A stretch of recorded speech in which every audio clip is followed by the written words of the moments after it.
Hello everyone, especially welcome Copper. It has been a while since I've gotten to see you, in chat. Maybe a few more midday streams like this will help with that, now that I'm not going to be full midday shifts at work. But yeah, we are back in Of the Devil, which has gotten very, very tense as of late, as our wonderful, perfect cinnamon roll of a goddaughter we have had for less than 48 hours, I think, is in dire straits, and we are doing our best to help her. But yeah, before we get into that, and especially the recap, how are you doing, Copper? Like I said, it's wonderful being able to actually see you in my chat, though I think there have been a couple other streams we've, just happened to be in there at the same time. Because, oh boy, what a fucking year this last month has felt like, let alone the rest of the fucking year that's been up to here. Oh god, so much great news happening.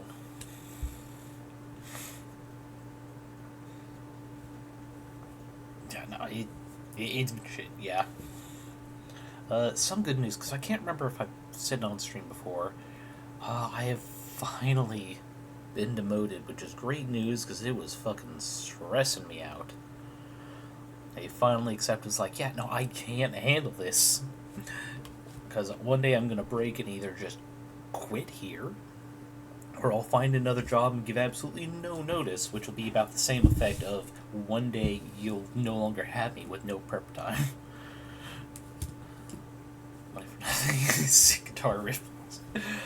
Yeah, so much fucking shit is happening. It's, and, there are victories downside of the so many news stations might as well being state-sponsored media at this point. We're not hearing them so much. We have to fucking go out and look for them. But they are there. Judges are fighting some of the worst, shit that is happening here in the States. And there have been some wins, causing them to have to start again. And then more blatantly, they, go against what's legitimate and legal. The bigger case we have against them, which makes it easier to bring in other people from the far right and go, it's like, hey, you don't see how this is, legitimately illegal, right? Unless they become a fascist dictatorship, which we both agree is bad, there's no way the Democrats can't actually come back. And you wouldn't want them doing this, would you? You wouldn't want them trying to, get rid of the checks and balances that, keep things in check and in balance. Oh, you fucked up your name? Oh, that is unfortunate.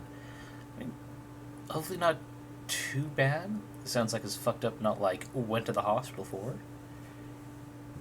Yeah, hopefully you're able to keep weight.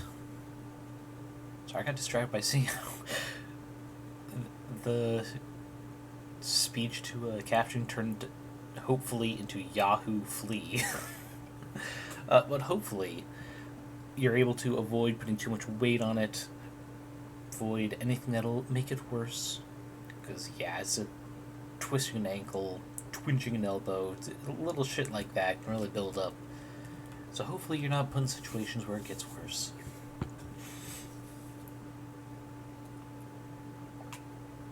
Yeah, as for a plan for today, for anyone who's not caught the previous episodes, I think it's No, this is only the second. Yeah, the second after the unfortunate news. So the good news is we have successfully saved our late friend, Dr. Dave Desher, from being accused of the crime of suicide and being mentally unwell in his final days. Which is good. Unfortunately, to do that, we implicated our wonderful girl Serra as the being that poisoned his cup, which is not great. And so we've been spending a few streams trying to find evidence to the contrary. Specifically, we'll have to find the actual murderer to prove that she did not do it. We have been told outright by the judge that will preside over this, there is no other option. find a different murderer, or she and I suffer for it.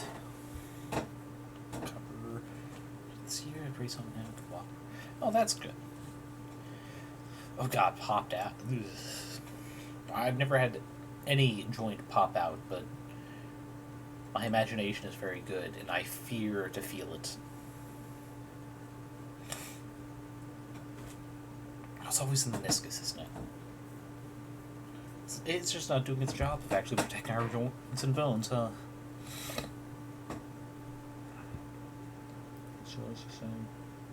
Alright, we've made some headway on finding a potential other source. We've confirmed the actual quote-unquote poison, which we do know was made on his nanofacturer, his pretty much 3D printer but for chemicals. And it's the same chemical that's in a lot of his warm androids that kind of gives the faux blood appearance. It is pain, yeah, okay. At least my imagination is correct on that. We found out the chemical, which is in fact a depressant. So we've confirmed on that. The reason it was not found on the other tox screens was because it's not intended to go in a human body. So of course it would not have been on any of the tests or not logs, not research. Not any of the systems for things to test potential poisons on.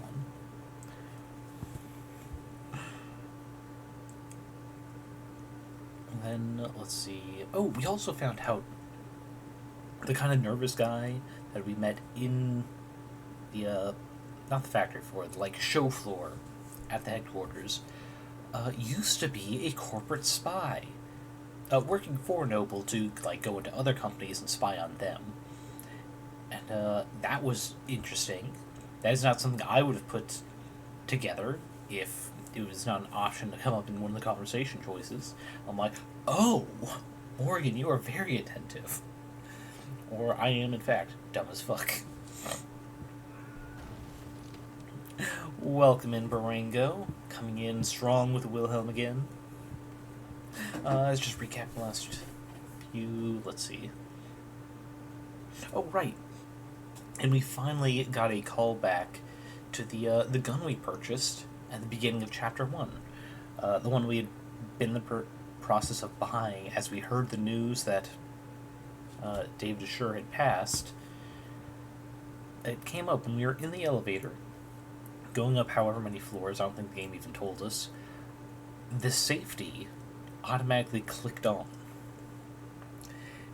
And Morgan reminded us that that kind of stuff only happens within a certain radius of any known police officer. Is Sarah going to be okay?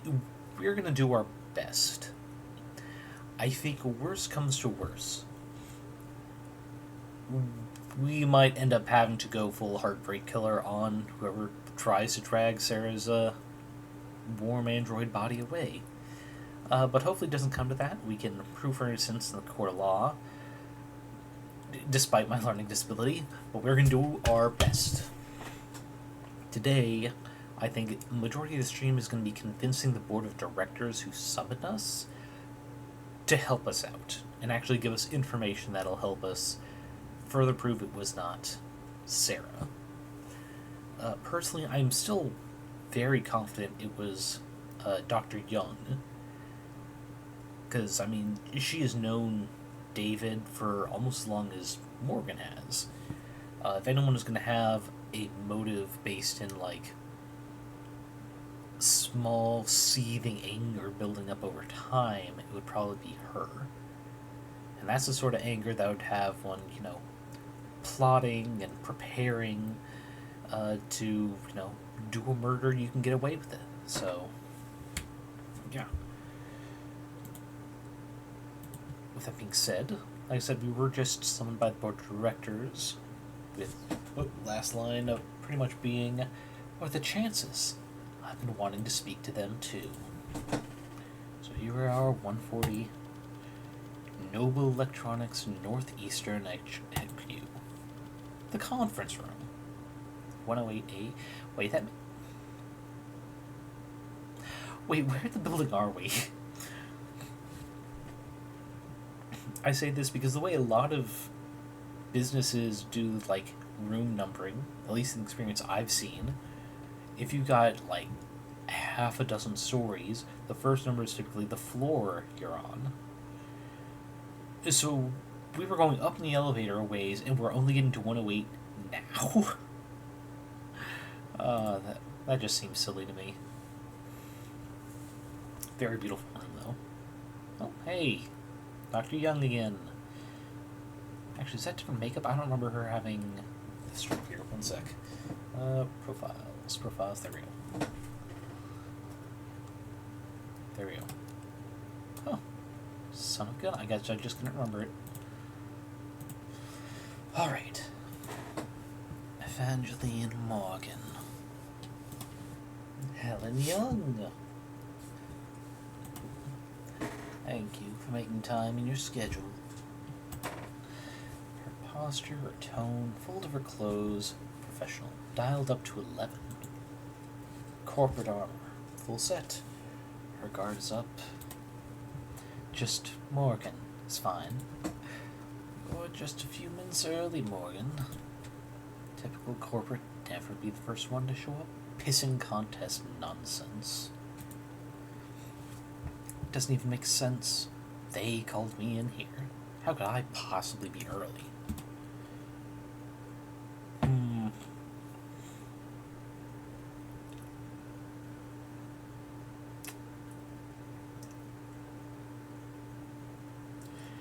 I have a feeling I want to flip their script. Because we are a manipulative person. We typically get information and our little bit of help by ingratiating ourselves to people, by doing what they expect. The question is, do we stick with that tactic here, or flip it and put them on the back foot and hope that things slip up?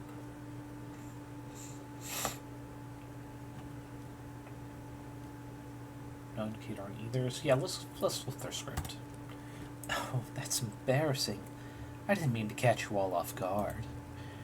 I'll go wait outside in that case, so you all can collect yourselves.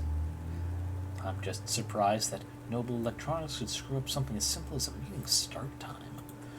But I'm not well versed in the art of staring at emails. You've made your point, counselor. Don't push your luck. Not with these people. I mean, we earned some chips out of it, so I guess that was the right play. Might I dare to ask who these people are?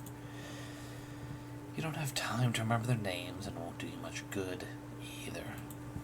Alright, so they're not just rich, they're anonymous rich. The Mob Act guarantees a minimum level of security and peace of mind for any citizen who might be targeted due to their financial status. Spoken like a true believer. Except Mob Act is what normal people call it. Touting the party line but allowing yourself one instance of rebellion, or just to slip the tongue. I would never fault anyone for wanting their privacy, especially not job creators. But it must get pretty inconvenient not having a name to call them. Not really. Conversations with them are always one-sided. Sounds like a great environment to do business in, she said sarcastically. Look at the buildings you're standing in. We managed to eke out a meager profit somehow. So if it works, didn't take you for the might makes right type. And I didn't take you for a clueless bore incapable of reading the room. Sorry, did I say something off color? I was only being casual since it's just the two of us in here. Maybe we should take advantage of this rare bit of privacy. Clear the air. You're here to ask about Serra, yes? As I said before, I had no idea that Dr. Serra had been building an android on his private property. And I can say here and now that no one at Noble Electronics ever suspected he was working to undermine the Tenet framework. Yes, business indeed. But will it be business as usual, or are we gonna... I was gonna make some pun about bidding, because we're a gambler, but no, I kind of lost the train of thought on that. She's trying to sound candid in her tone. She's choosing her words with a surgeon's scalpel. Was she coached? Is that the truth? Or is that your statement as VP of Android Futures? It's both, of course. Dr. Asher was always more than happy to hold himself up and work independently. We both know that. True. He could be pretty reclusive. I'm sure it caused all kinds of headaches, him disappearing on you all like that. Must have been especially difficult when he came back with breakthroughs that propelled Noble to the top of the industry. You should take a seat. That's everyone. Shall we begin? How could they be late to a meeting? They just have to come in for a fucking conference call, too. It's like, come on. It's like, this is annoying bullshit. It's like, oh, all the, like, corporate tropes, like she pointed out, of not being the first person there. In this supposed, like, high-tech future where you don't even have to fucking be here, apparently. No excuse. Fucking no excuse at all. Is there a problem with the sound? Anyone get muted by accident? No. Okay. Thanks for having me. I don't want to take up too much of your time. I'm actually a bit flustered having you all show up here. I didn't expect to talk to anyone higher up than a service associate. You're investigating the death of Dr. David Asher. Why wouldn't we take that seriously? It's business people, they're always late. Yeah. I mean, yeah, but it's like, you would think that being late in such a high-tech future where they can come via fancy hologram or screen, it would be even a bigger taboo to be late. It's like, well, what excuse do you have? Traffic? I'm sure you haven't even left your palatial homes all day. Because you want me to go away. At least half of you do. The others aren't sure yet. You must be confused. The board is, as always, united in its decisions and its visions for the direction of this company. The board of directors is just 13 roulette-rolling psychopaths who got together and vote on whether or not to execute their CEO every 6 months.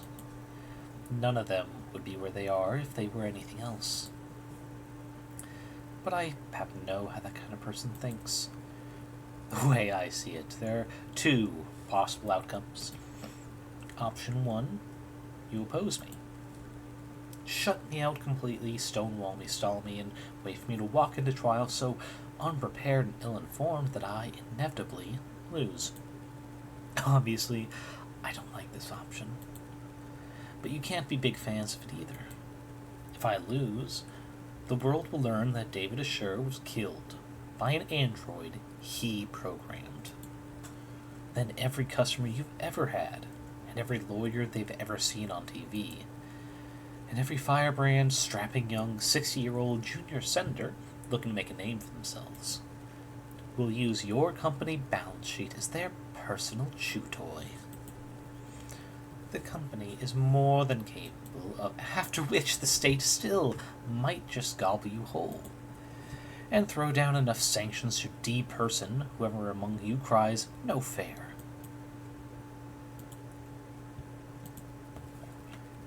The company and its allies, the capital, can more than fend for themselves.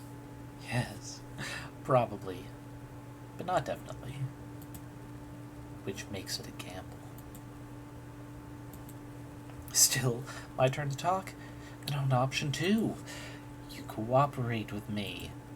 I use what you give me, or forge for me, to win a trial proving that David wasn't killed by an android. When the markets open tomorrow morning, you all get another round of stock buybacks in on the initial dip. Then pat yourselves on the back for staying calm as you continue to profit off of David's legacy for the next 100 years. And you won't even have to worry about him speaking out of turn. That's only if you win. If the company cooperates with you, denies that David was killed by... and the state beats you anyway, it would be catastrophic. Yeah. It's a gamble. But if at least some of your board wasn't considering taking it, I wouldn't be here.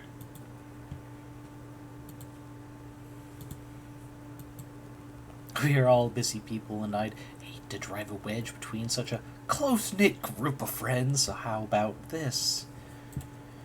Option 3, hedge your bets. But put a little on black, put a little on red, spread the love, and lower your risk profile. Don't make any statements about the trial. Tell the media the state's got your windpipe in a vice. Wait until just before the markets open Monday morning to send out your PR packages for rubber stamping, after you already know who's won. One way or another, this trial will be over before the end of the day, and you'll never hear from me again. So just don't shut me out completely for another few hours.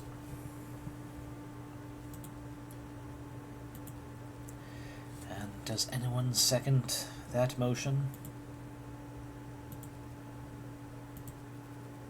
Very well. Why were they needed here, to be honest? They didn't even have any unnamed speaking lines.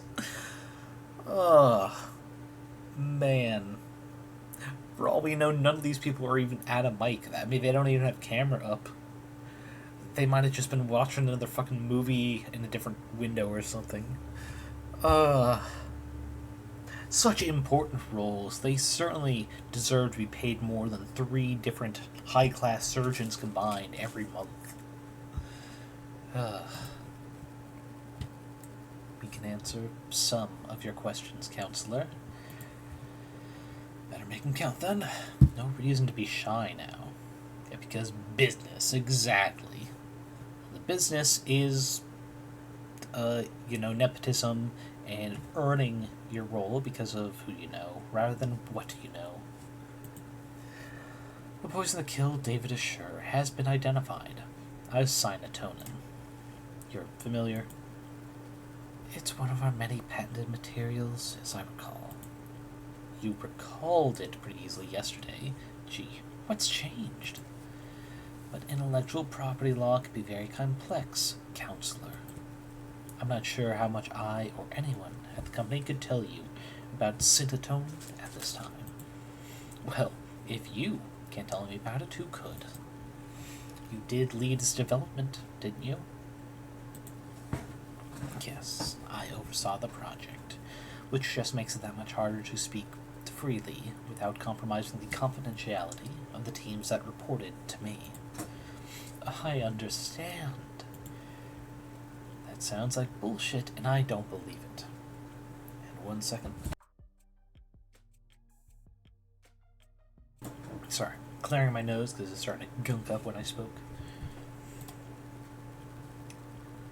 I'm not asking for trade secrets here. It's a perfect match for the only foreign substance found in his blood. Cyanotonin is what killed him. The state will say the same. That's not possible. Care to elaborate? I'm sorry, but I can't say any more at this time. So much for cooperating. And if I were to ask you as an officer of the court, then I would ask you to be patient and wait until this afternoon. ADA Rockford has already called me to testify. Oh, that's her role, the defense attorney. Okay. I was questioning, it's like, wait, isn't she Emma? AC unit? Yeah, just a ceiling fan. My AC is much louder. This is the quietest thing I can get while not cooking myself here in this humidity.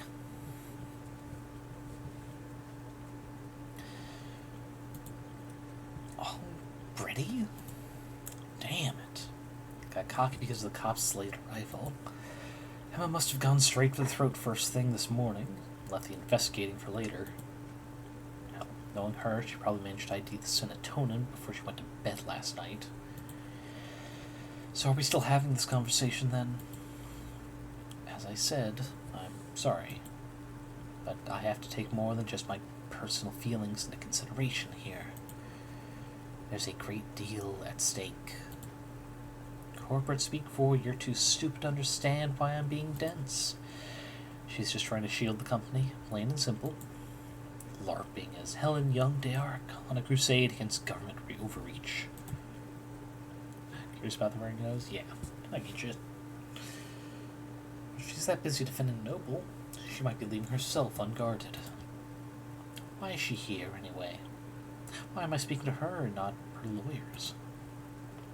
That's right. This is a vulnerable position for her. She wouldn't put herself in check like this. Not unless she was forced to. So that's it. Acting as her mouthpiece isn't some honor for her. This is a punishment. She's being used as a meat shield. They're upset with her, perhaps even suspicious of her. And whoever's driving this close to the public office at this point. Time to find out why. Okay, so jealousy seems strong. The question is this... Am I asking questions about her or the board? Because I see the board having some issues with David's will, especially with how advanced Serra is. But if we're talking about her, I think jealousy is the big one. Especially because she doesn't know that David's little secret included a team of 300 individuals we hope do not come to light during trial, because they are technically AI. And by technically, I mean literally. Choices. Oh, right, Gobber, you didn't catch the last trial stream, even the VODs. These interrogation moments are played like blackjack. I do not want to bust. But I have to get exactly 21. I'll start with jealousy. Should be safe. I have to admit, I'm surprised you aren't more shaken up today, Miss Young. I'm processing. After all, you and David did have a history. Started at the same time, did you? Yes. We were colleagues, and cordial with one another. Just colleagues? Don't be so modest. You helped him create the one-point doctrine that saved the company. That is a gross exaggeration. Noble is far too large an organization to be affected by the contributions of any single individual. I mean, sure. Counterpoint, Dr. Dave DeSure. Suppose you're right. No one person could change Noble's fortunes overnight. Except for David DeSure, of course. But he was a once-in-a-generation talent. The guy Noble chose for the advertisements and the one they commissioned editorials about. Sorry, you're right. I shouldn't have equated the two of you. Oh, I like her little, pissed face there. That's great. Great to see. I just hope his one-point doctrine doesn't fall out of favor now that he's gone. Yes, well, we certainly wouldn't want that. Well, she didn't exactly explode with rage, but she definitely reacted. There's real jealousy there, whether it ever boiled over, though.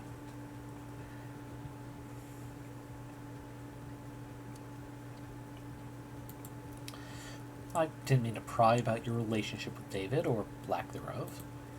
I suppose I'm just curious about his standing inside Noble as a whole.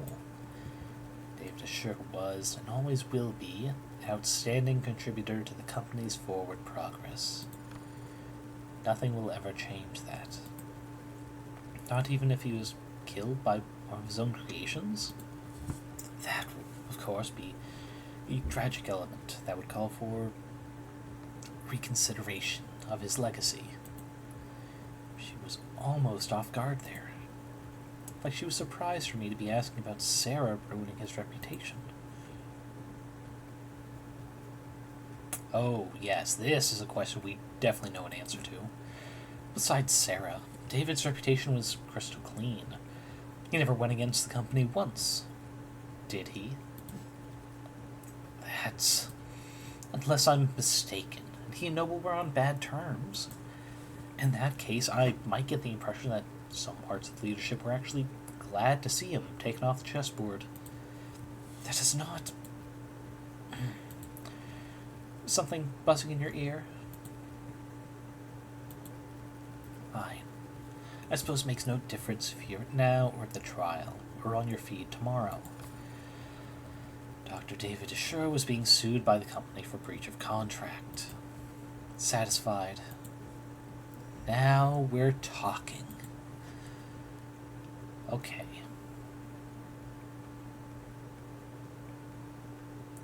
What it would likely be. Because both David's will and Serra are a good place to start.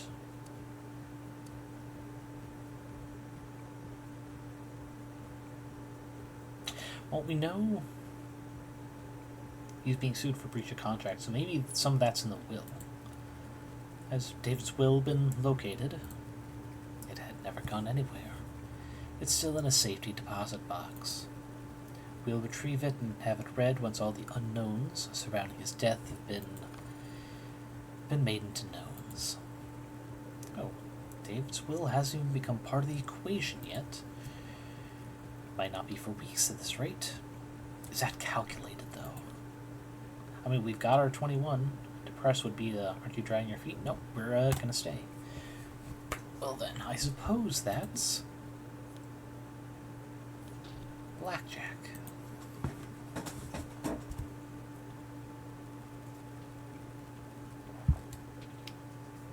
And so you couldn't have mentioned this breach of contract earlier. Not without complicating the company's position unnecessarily. No. But there's no hiding it at this point. It'll all come out soon enough. There's a paper trail. Much more than that. We've been making moves to let him go for some time. Noble Electronics parting ways with David Assure must have been one hell of a breach of contract. What did he do? He betrayed the confidence of the board. Was he contesting the suit, putting up a fight, engaging in a legal battle against a mega-corporation without even telling me? Until recently, yes. You mean until he died? How recently? We spoke on Friday. That was what you two talked about in his parlor. No, this was earlier in the day. We were in this room, actually. Him, me, and several members of our legal department. It was an arbitration. And did you come to an agreement? A compromise. He would resign from his position in 2 quarters, foregoing royalties on any products we would develop after the next 24 months. In exchange, he wouldn't be publicly fired, and he would still be credited on all past, present, and future filings. How very reasonable. On paper, perhaps. No matter what the deal was, letting go of David Assure is insanity. Reasonable. Yes. We ended on a good note, I'd like to think. We shook hands, even took a photo. Really? You're at an arbitration, you come to a compromise, and you have like a a light-hearted, jovial pose, holding up a drink. Is that? Kind of looks like a drink. Well, he's all business. It's like, Miss Young, I don't think this helps your case. Oh, yep, holding a drink with all these shadowy lawyers in the background. What is this? Is that supposed to be an earpiece? Because it kind of looks like he's got like a tusk mod just embedded in his cheek. And this guy's sporting it over here too. That's just funny.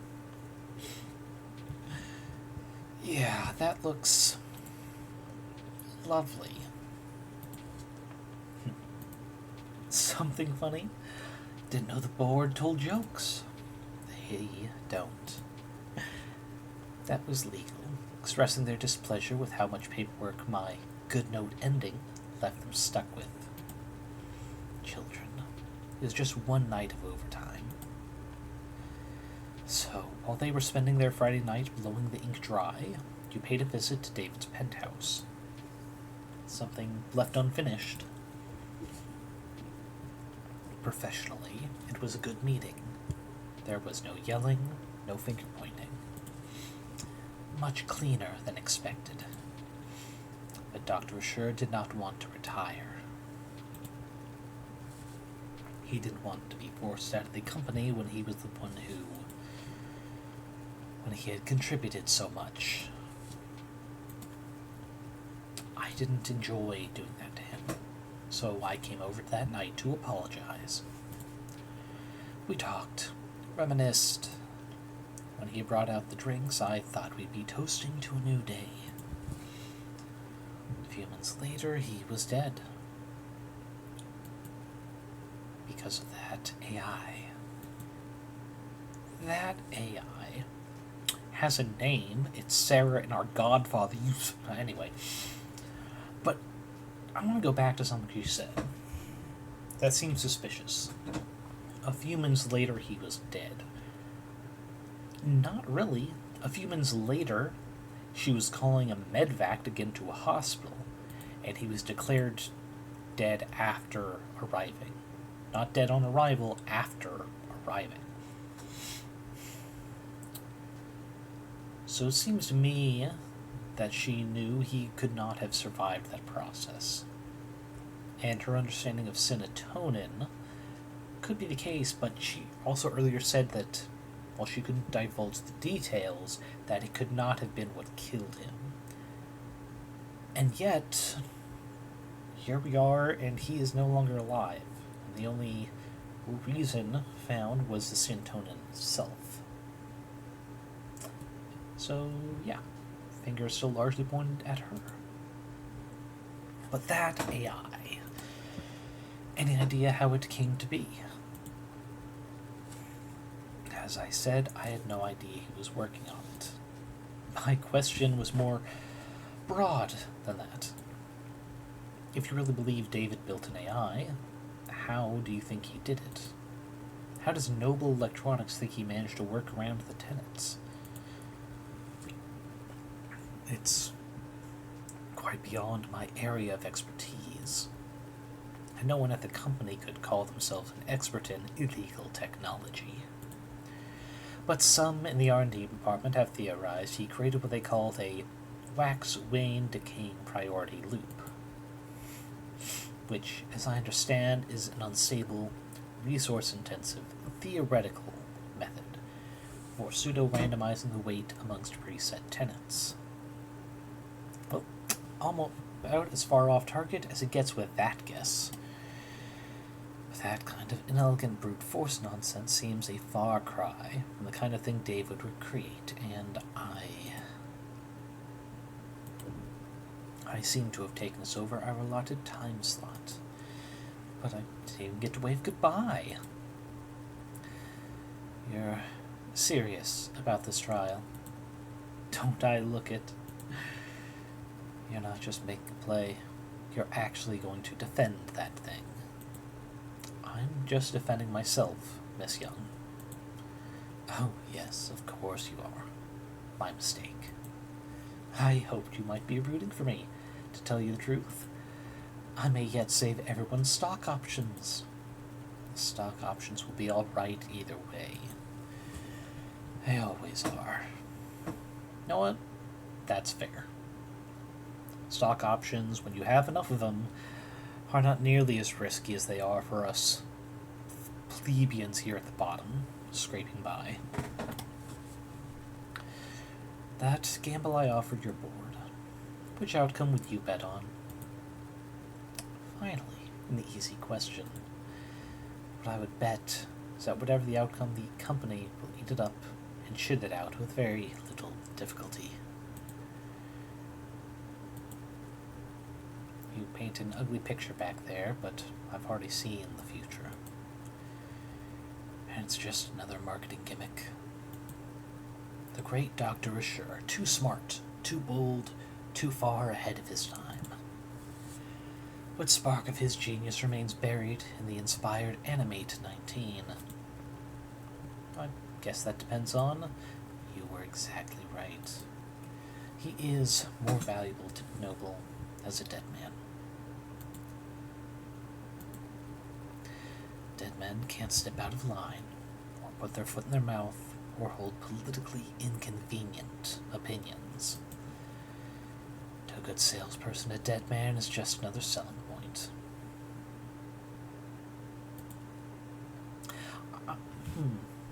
If she is the killer, I think there's a lot of grief in that. Because, like, the most likely reason she would have killed him was some form of jealousy. Perhaps something the cameras didn't capture during his final moments was revealing that he has created not just an AI in Serra, but the 300 plus. That he was intelligent enough to do that, and has been doing it for years with no major repercussions. In fact, it's helped him create and invent things that brought profit to the company. Of course, something like that would inspire rage by someone who thought they were equals. Finding out that not only are they not equals, that he is worth even less than her, because everything he's invented, everything he's brought to the company was created by AIs, but that he is more valuable to Noble because of it. That would piss some people off, and finding out that having actually killed him, he's even more valuable now, that I could see that causing grief. In the hopes that murdering one person would solve your problems, it actually just makes them worse. Oof. I don't feel bad for her if she is the killer, but I can understand where the grief would come from. Pardon my outburst. I'm just tired. It's been a very long week for me. So I'll let you prepare for your afternoon, then, Dr. Young. No one calls me doctor.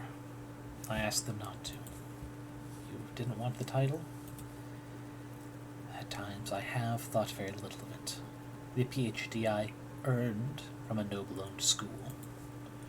Biochemistry. Could have been a very large department at Noble before they started working on warm androids in earnest. They probably didn't have many expectations for the program back when she was part of it. But I was proud of it when I first got it. Something changed? Never seemed to catch on. People didn't use it, so eventually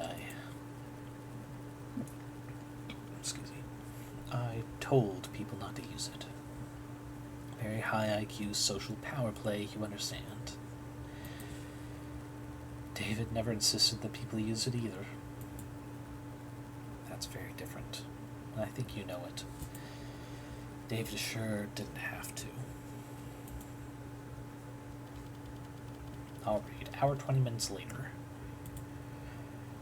Going into this trial, my trial, with a lot less ammunition than I'd like. I'm getting form a picture of what actually happened, maybe even circling the drain on a suspect. But Emma won't be generous enough to give me breathing room.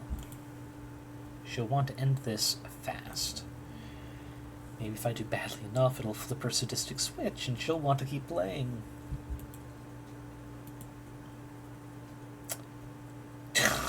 currently texting with a witch. Actually, this isn't Fran. This is her mother. That's right. So, you got charged with owning an AI. First time you do something exciting in your whole life. And I gotta find out through the fucking grapevine? I mean, maybe not the first thing that you've heard about us doing. Just to know it. My life is plenty exciting. Freckles. You could bore the polish off a resume checking robot. I've fucked Catholic school teachers with more active night lives than you. Okay. So who'd you rope in? Anyone I know? Oh shit. Are you representing yourself? Fits within my budget. Screw your budget, you're going to jail. Thanks for the vote of confidence, Mother. It ain't a matter of how good a lawyer you are. Anyone who represents themselves in court has a fool for counsel. You've represented yourself countless times. Not for anything I had a chance of losing. Your pal hasn't even been dead 48 hours. You're too close to this. You'll make mistakes. The powers that be really didn't want to give me a rain check. They're taking this very seriously. It's more dangerous than that. They're scared. Is there precedent?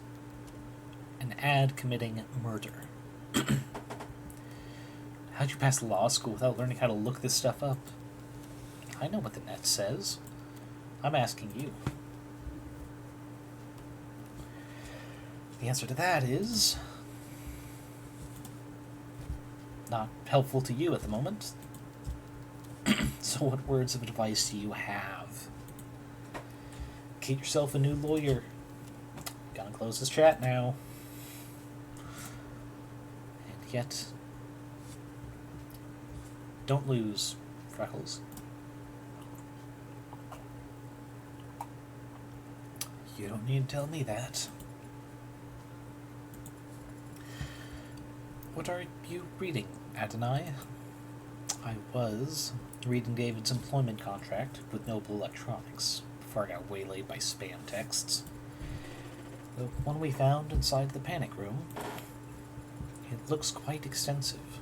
Should I skim it for you? Depends. Did you pass the bar exam since we last spoke? You comfortable? I am not. Ever seen that old movie with the gorilla and the skyscraper? They bring it to the city, and I understand the analogy, Adonai.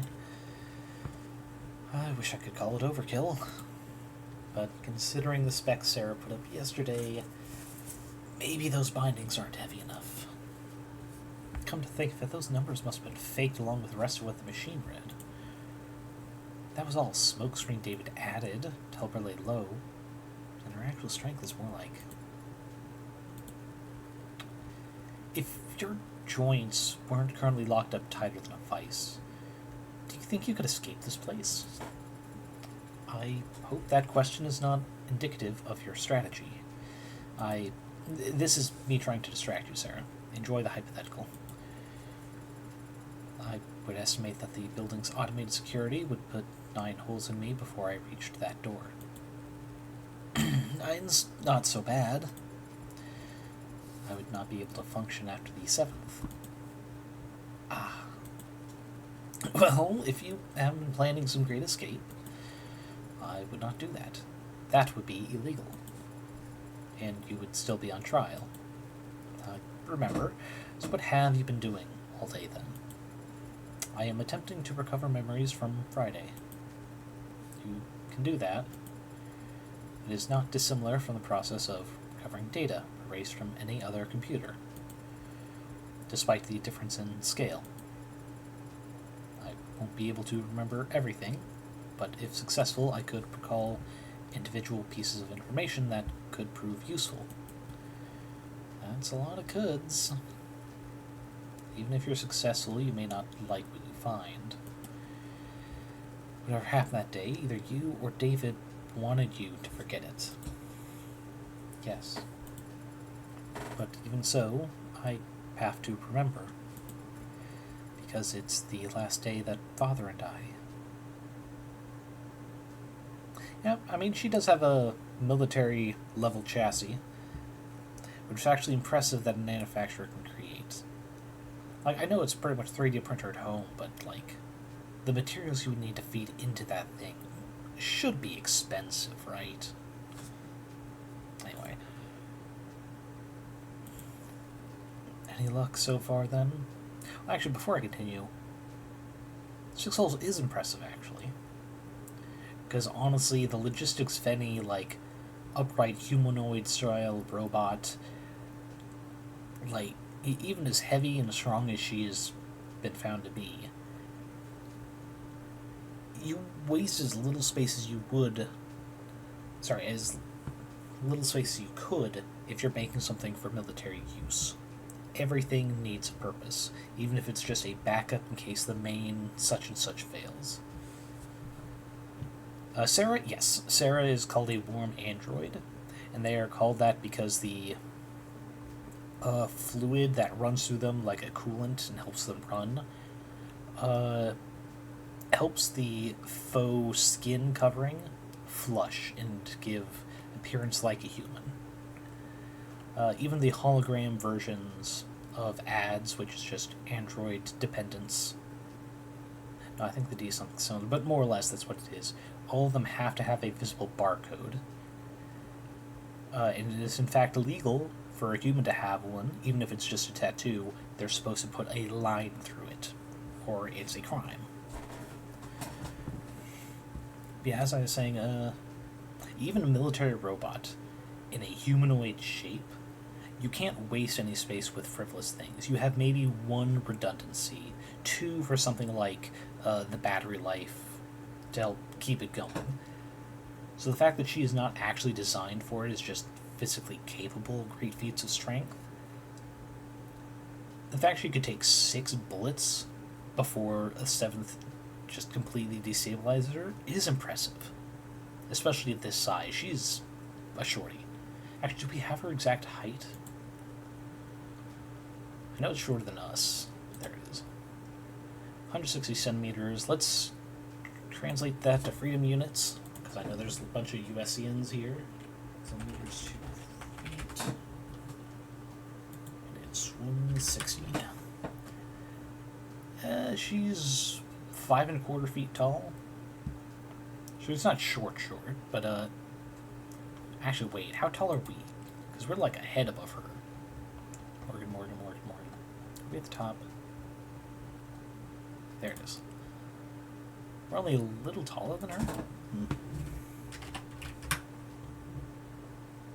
Yeah, that's 5 3/4, so we're like just shy of 6 feet. Interesting to know. You are taller than her? Yes. Yeah, she's not like easily mistaken as a child short. Like maybe a teen with that height, but not like fucking elementary middle schooler. Slightly. 5'7", yeah. Yeah, I think I'm close to you. I'm definitely no more than 5'8", but I'm like in that area. The area of taller than a lot of people, but also still shorter than a good number of dudes. Like fucking at work, there's at least a couple regulars who are like have to dip a little to make sure they don't hit the frame of the door tall. But right, yeah, it's like for a civilian model, 7 shots, very impressive to take, with how limited space is for non-essentials. Yeah, any luck so far recovering the memories? I can recall a slightly musty scent. How tall am I? No idea. It has not been irrelevant in my life for years. It's probably on my medical file, because every time I get new GP, they do the typical, like, height, weight, etc. Yeah, I know I'm definitely not 6 foot, but I know I'm at the closer end. I'm closer to 6 than 5, by a lot. suddenly need to stretch. Oh boy. Okay. A slightly musty scent. Wow, case closed. What about you, Adonai? Have you formulated a plan for the trial's proceedings? I'm sorry, Mr. popped up. Yes. Yes, Barango, you can be taller than me. But don't worry, those who are too tall just means they're in an easier striking position to go for the knees, or the groin, or any number of vulnerable positions. I fear no tall person, just the short. Something like that.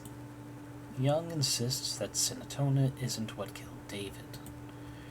I don't buy it. There's no other explanation for how he died. So she is lying. And if she repeats that lie on the stand, I'll need to expose it. Somehow. Would she really commit perjury to protect Noble? To protect one of Noble's patents? She doesn't strike me as quite the corporate zealot she makes herself out to be. But do you believe she had something to do with Father's death? What do you think? I don't know.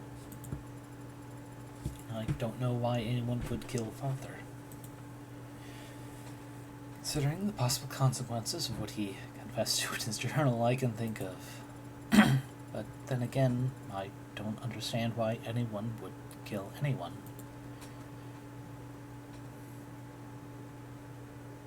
Is that one not working? It should be working. I might have to do that manually later. I'm just going to copy that quote because that is a good quote. I know I'm the one that say it, but it is a good quote. Like, honestly, anyone who does not have some respect for Chihuahuas for what they can do to your ankles if given enough provocation, it's like, nah. Also, I lost train of thought on what this conversation is. Nope. I don't understand why anyone would kill anyone. Do you? Oh, well. I think Morgan has a few ideas why people kill. Bells tolling for thee means that the doors to the courtroom are unlocked. Let's... Wait, can you walk like that? I like the little shake there. Waddle will have to do. Wait a second. Across the hall, that's... Ooh, it's the ex-boyfriend whose final call to David was almost what got the whole suicide thing ruled as confirmed.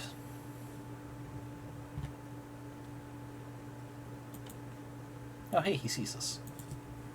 I don't think he likes looking at us. Keep waddling, Serra. I'll catch up. As you say, Adonai. I just imagine her waddling back and forth like a penguin as we try and look serious coming over to him. This'll be a coin toss. You that surprised to see me? I'm not surprised you'd want to see the outcome of this trial. I am surprised you'd want to talk to me. You're defending the android, right?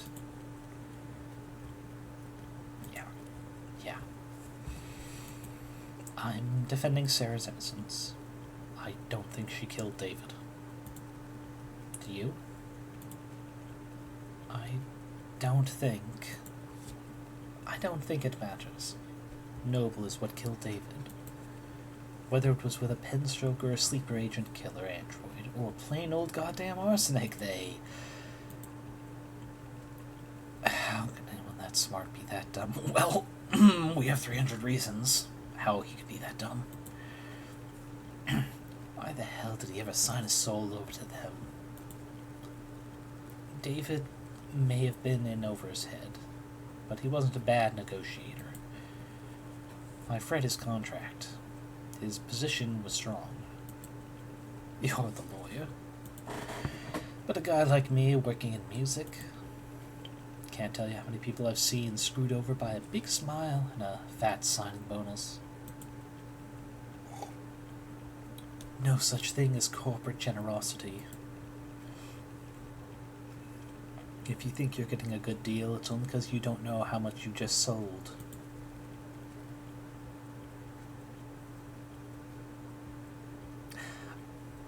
Oh, Barango, don't you remember last stream when I revealed his monumental stupidity of creating 300 plus AI to help him design shit? That's the 300 reasons why he could be so stupid.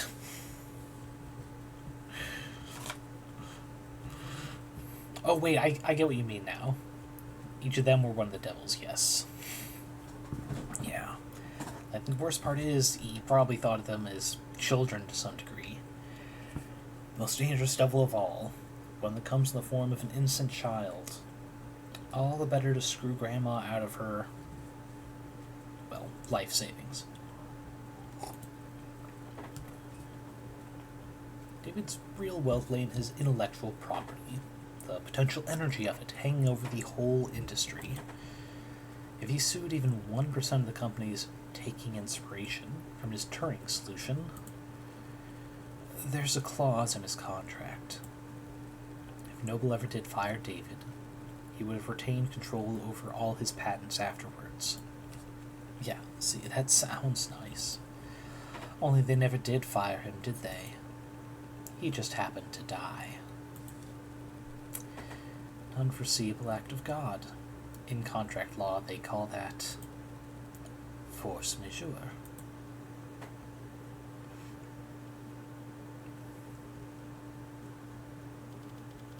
Also, I have a feeling that my accent towards him was starting to creep towards the British for some reason.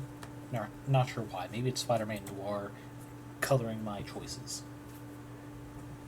Oh, we've got some full seats today, I see.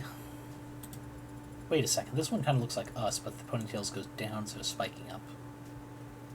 Interesting. I said, did you find anything interesting in the contract, Adonai? A few things, yeah. Basically, David was well taken care of, so long as they kept him around. And he had retained control of his patents even after being let go. What Porter said. Logically, if David were to pass while still employed, Noble would continue to control the bulk of his IP. So if they knew David was going to leave in a year... Oh yeah, he is a very handsome man. Especially if you also consider he was a local musician. Very punk rock outfit, despite the dystopian future not having any hard light constructs or glowing bits and mods. Very handsome man. Not my type, but I can recognize people pretty. If they knew David was going to leave in a year, it would be very foolish of them to let Father go. Well, they wouldn't do it for no reason.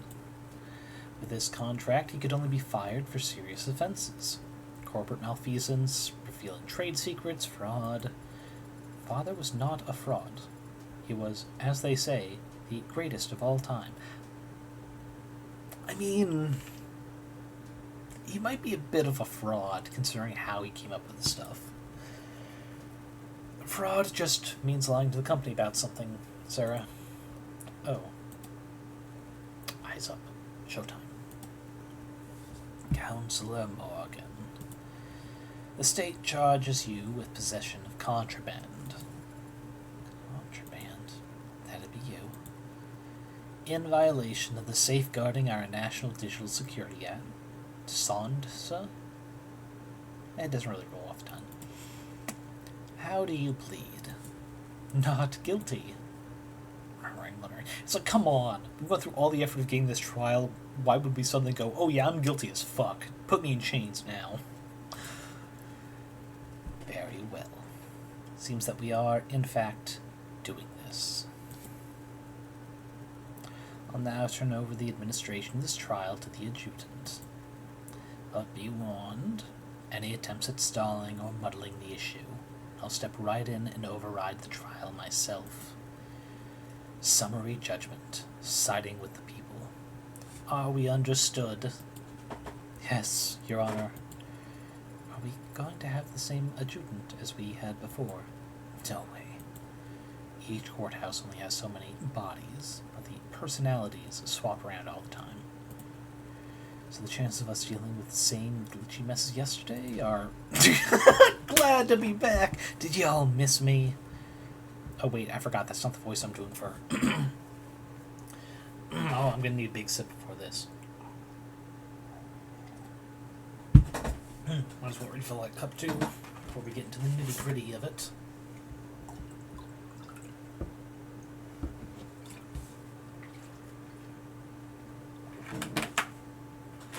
Oh, there we go. Glad to be back. Did y'all miss me?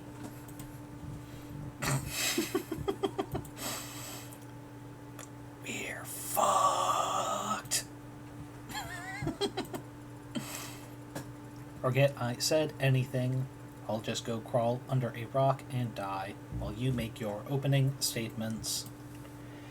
The defendant is the owner of the android, registered under the model name Serra, license number 12029280. She hasn't contested this, and I doubt she will. So the question of ownership is already answered.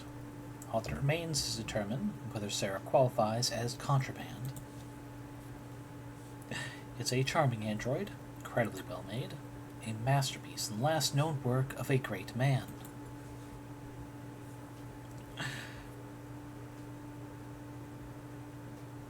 Okay, now I see it, Barango. Yeah.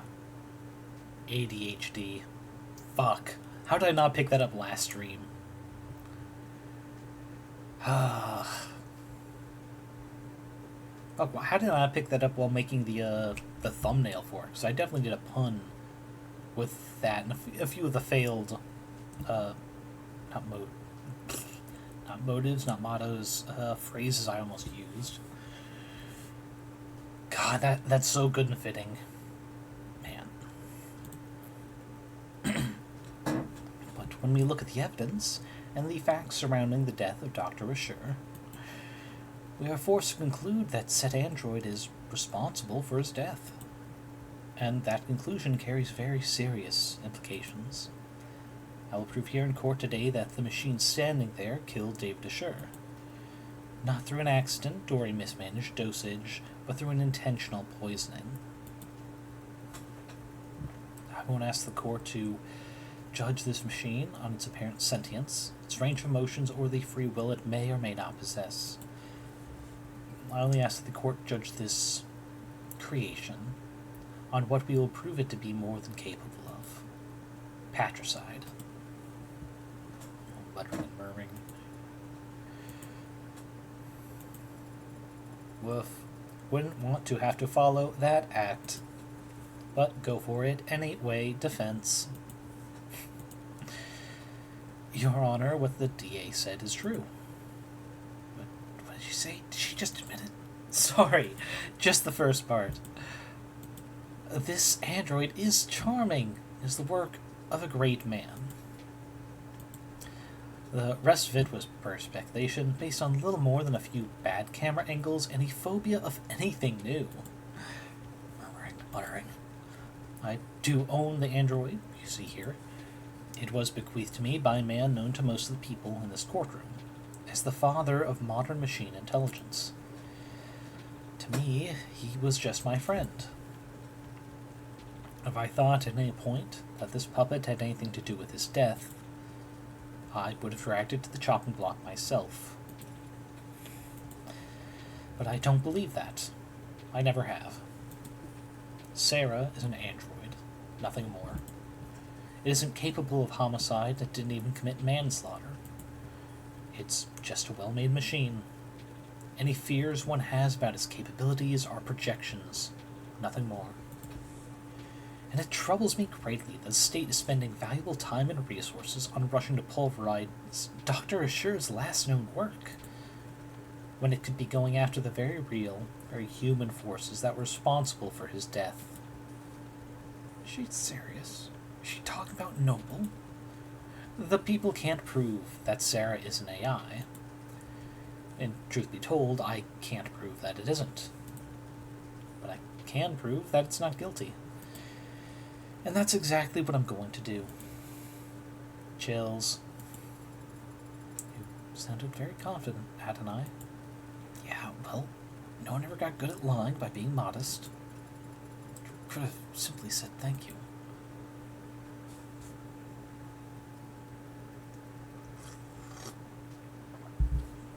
Thank you for your presence here today, Detective London. In light of the new evidence, I'd like to go over the death of Dr. Assure one more time. What happened Friday night? At 6:30 p.m., David Assure spoke on the phone with his lover, and the two of them broke things off. Lover. It's an accurate description of their relationship, isn't it? I wouldn't know. That stuff's private. Hadn't I? Then, the deceased met with Noble VP Helen Young in his parlor starting around 7:30 p.m. He then left the parlor and the sight lines of his home's security system, before reappearing on his private secondary security system in his basement moments later. At which point the android Serra can be seen handing him the poison he'd go on to drink. And do you see that android in the courtroom? Yeah. She's the green-haired one that's frowning at me. Like the record showed that the android Serra has been identified at the scene of the crime. Speculation on whether or not she was frowning is being ignored. No objections. None. Then why'd I even show up? Detective London, what happened next? Assure went upstairs and shared a drink with Miss Young. Within a few minutes, he was being airlifted to the hospital, where he was soon declared dead. We know that the poison could be produced by his manufacturer, which Serra had access to just up the stairs in his workshop. So, Serra had ample opportunity to procure the poison. Serra handled Dr. Assure's cup immediately before he did. Is there a question in that statement, Your Honor? I'll rephrase. Was anyone else seen handling Dr. Assure's cup before he died? No. I have no further questions. So that's your witness, Counselor. He wasn't lying per se, but there was some ambiguity in the statement he gave me. Truth's gotta come out one way or another. If Emma won't push, I'll have to pull. Now this actually is probably a good point for a save. One sec. Ignore that save, that's just so I can go back and get any screenshots of characters if I want them. Okay, so we have the talk screen, the basement footage, and the whiskey. So we'll go through the whole thing first to see what happens. David Assure, Isaac Porter broke up over the phone. Helen Young arrived at 7:30. Spoke briefly, and then he went downstairs to get drinks. Cameras in the basement show Serra handing him cups and whiskey. After he came back to the parlor, started drinking. It wasn't until long until he lost consciousness and died. Drinking poisoned whiskey while he thought he was having a toast. Don't know if that's a good way or a bad way to go out. Slight slip. One sec. Okay. Poisoned whiskey while he thought he was having a toast. That's a strong place to start. I'm not sure which the evidence would show with that. Let's see.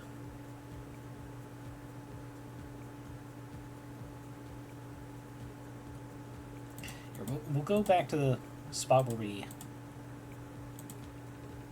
Oh, wait, no, the evidence. I want to see the evidence again. What evidence do we have? I don't... Okay, I didn't want to do it like this, but... One sec, I'm trying to...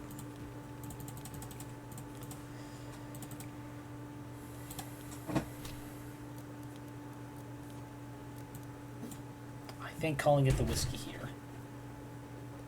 Okay, now.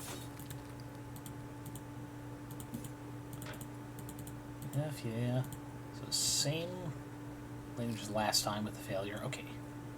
But what I need is to know what the evidence I was talk screen, basement footage, whiskey. Just take a note here.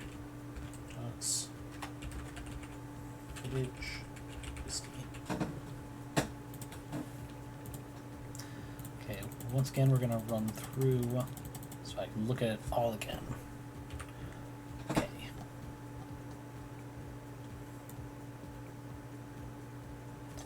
Did Sarah get drinks? Sarah handed the cups of whiskey. She came back and started drinking. Bringing up whiskey here. Let's see.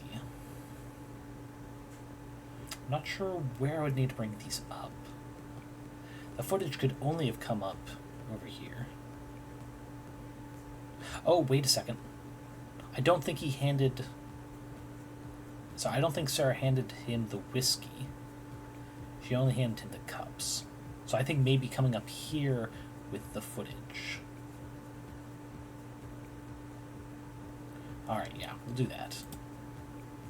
It's the best I got with my limited brain capacity. Right. Question is... I think... No, not that, not that. The footage. I didn't mean to click it all. God damn it.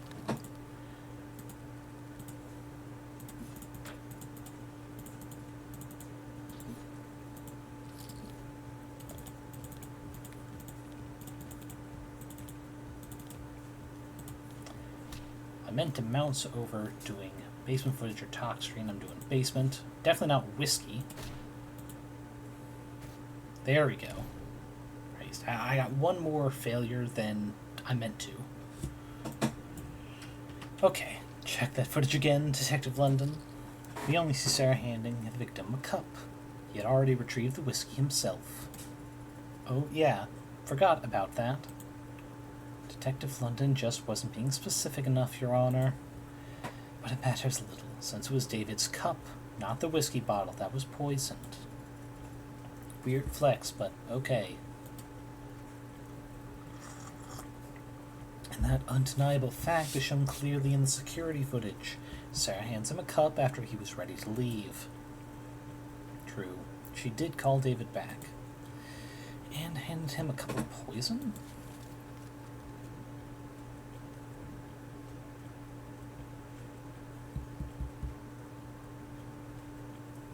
It would be strange, actually.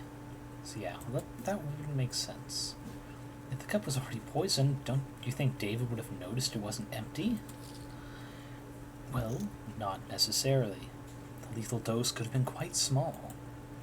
If it were just a droplet, he could have easily overlooked it. For Sarah, this crime was very simple. There's too little to the plan for anything to go wrong. Once she handed it off, she just had to wait for him to drink from his cup. Is that all that she'd have needed to do? Raise. That wasn't enough to poison David. It was a guarantee for that point. I'm going to say that wasn't enough because Miss Young did say the Syntonin couldn't have been the killer. Not a great plan if that really was Sarah's move. She gave him 2 cups. How could she have known which cup David would drink from? There are a few ways to go about it, but it's only a 50-50 shot, Counselor. Stranger things have happened.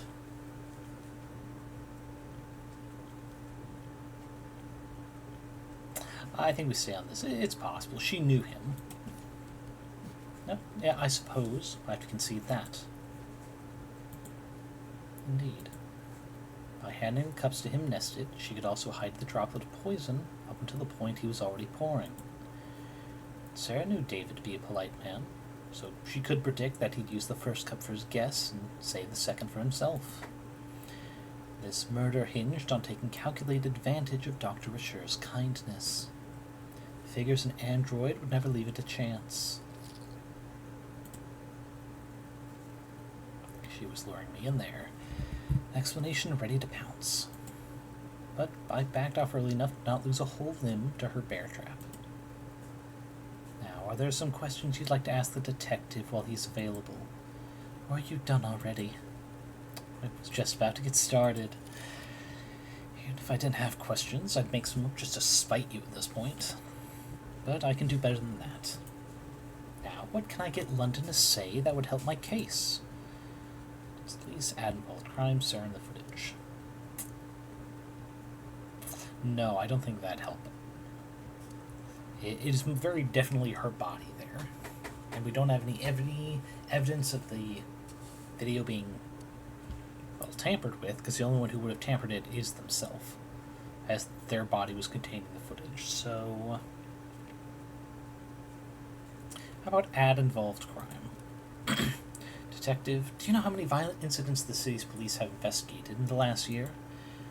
Not the exact number. Thousands, though? Yeah, around there.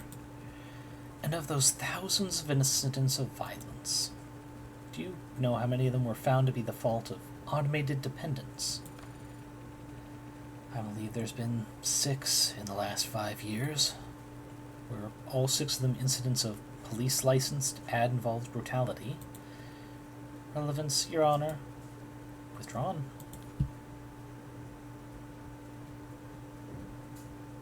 Let's go with this. How many tenants are known to protect humans? As an aside, Detective, do you know how many tenants are recognized in this country? 110? 112 as of this year. Couldn't you give me that one? Do you know how many of those tenants pertain to protecting humans from harm? That one I do know. 41. And lastly, Detective, how many times in the last, say, century have we seen automated dependents break their tenants? 5 times is the agreed upon number. So, if you were to tally that all up, try to make an evaluation as a police officer charged with protecting civilians, overall you would say that automated dependents in general are how dangerous to the public? The witness is not an expert on automated dependents, Your Honor. He's more than qualified to say whether they have a history of violence, Your Honor. What the heck? Let him answer. I would have to say they are not dangerous. Normally that would have bought me some doubt with the jury, but this isn't a traditional trial. At least I can say that I shored up my own confidence.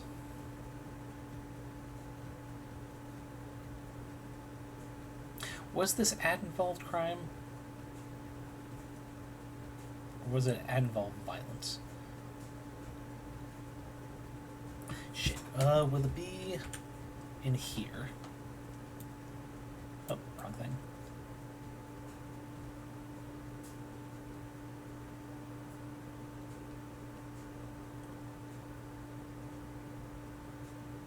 Okay, then I think tenants and the police is how we wrap this up.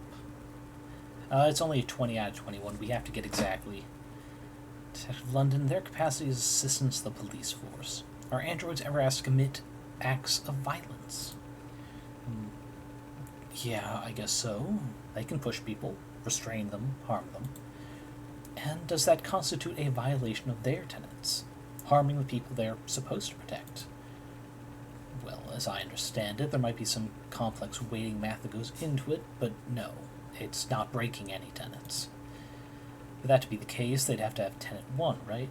May not injure, or through inaction lead to blah blah blah. Yes, I suppose that would have to be the case, wouldn't it? Are you asking me? Ah, damn it. Our outside expertise. Asking these kinds of technical questions accomplished nothing other than making us both look dumb to the jury. Then I guess going back to ad-involved crime? No, we just did this one.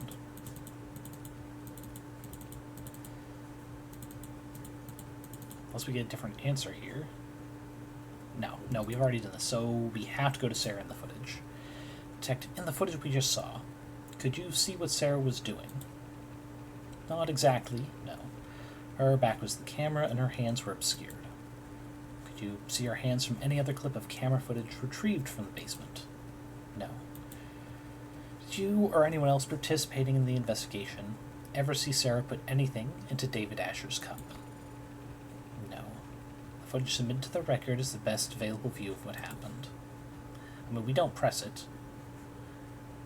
Because, she contained it. Of course, she would have doctored any footage that make her look bad, even if she didn't remove herself handing the cups. Alright, seems like that's as close as I'm going to get to blackjack. I did make a mistake, but I'm sure everyone can see why further pointing out Serra being there might have been a bad play. I believe I've made my point.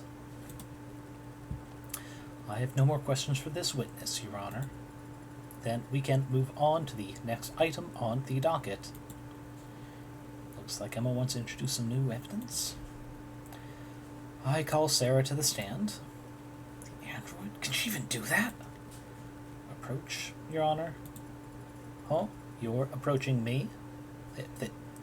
No, this isn't a JoJo's Bizarre Adventure.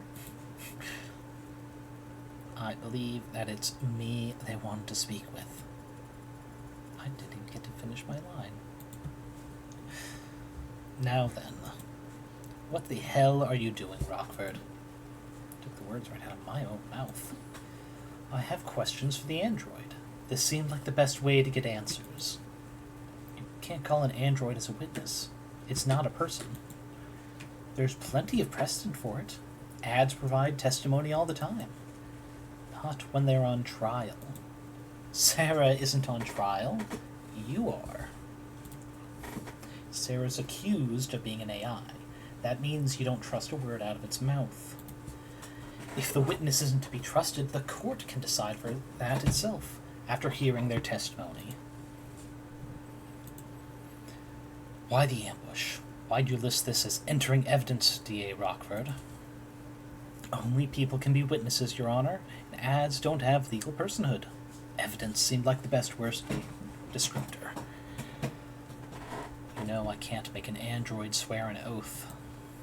Rockford is just trying to spoil your opinion, Your Honor.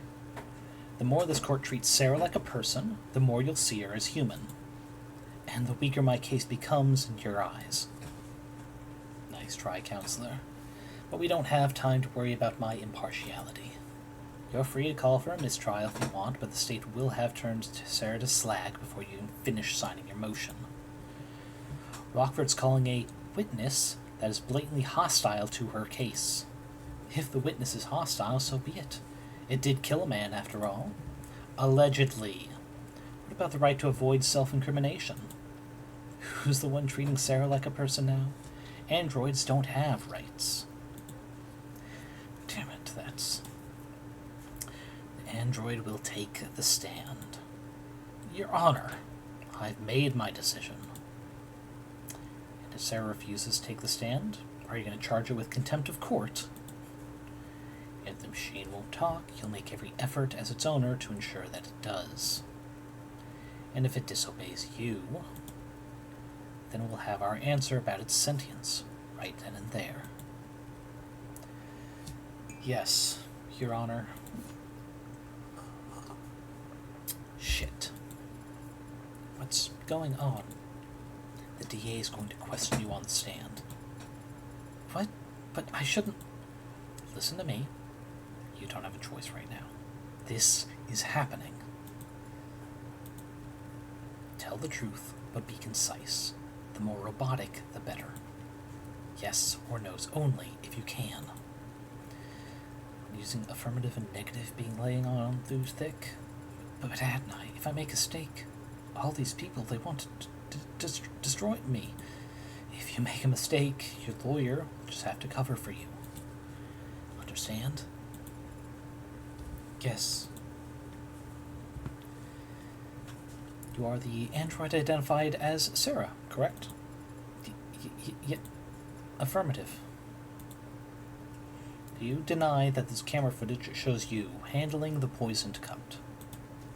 Objection! It remains to be seen whether the cup itself was definitively poisoned. Yes, yes. Serra, do you deny handing that cup to Dave Desher? Negative? I have no memory of the incident, so I can neither confirm nor deny it. Do you have any reasoning, an excuse for your actions, for failing to notify police of crucial information? I do not have any records from that day. so I never had anything to tell anyone. Very well, counselor. The journal, if you will. This could be a slaughter, of course. Do you recognize this item? It's a journal that belongs to Dr. David Asher. Yeah. I mean, she does have somewhat of a defense. Right now, the case is dependent on her revealing herself to be too human, not robot enough. So, would not be a defense of amnesia, but of corrupted memory, which even consumer-level PCs happen from time to time.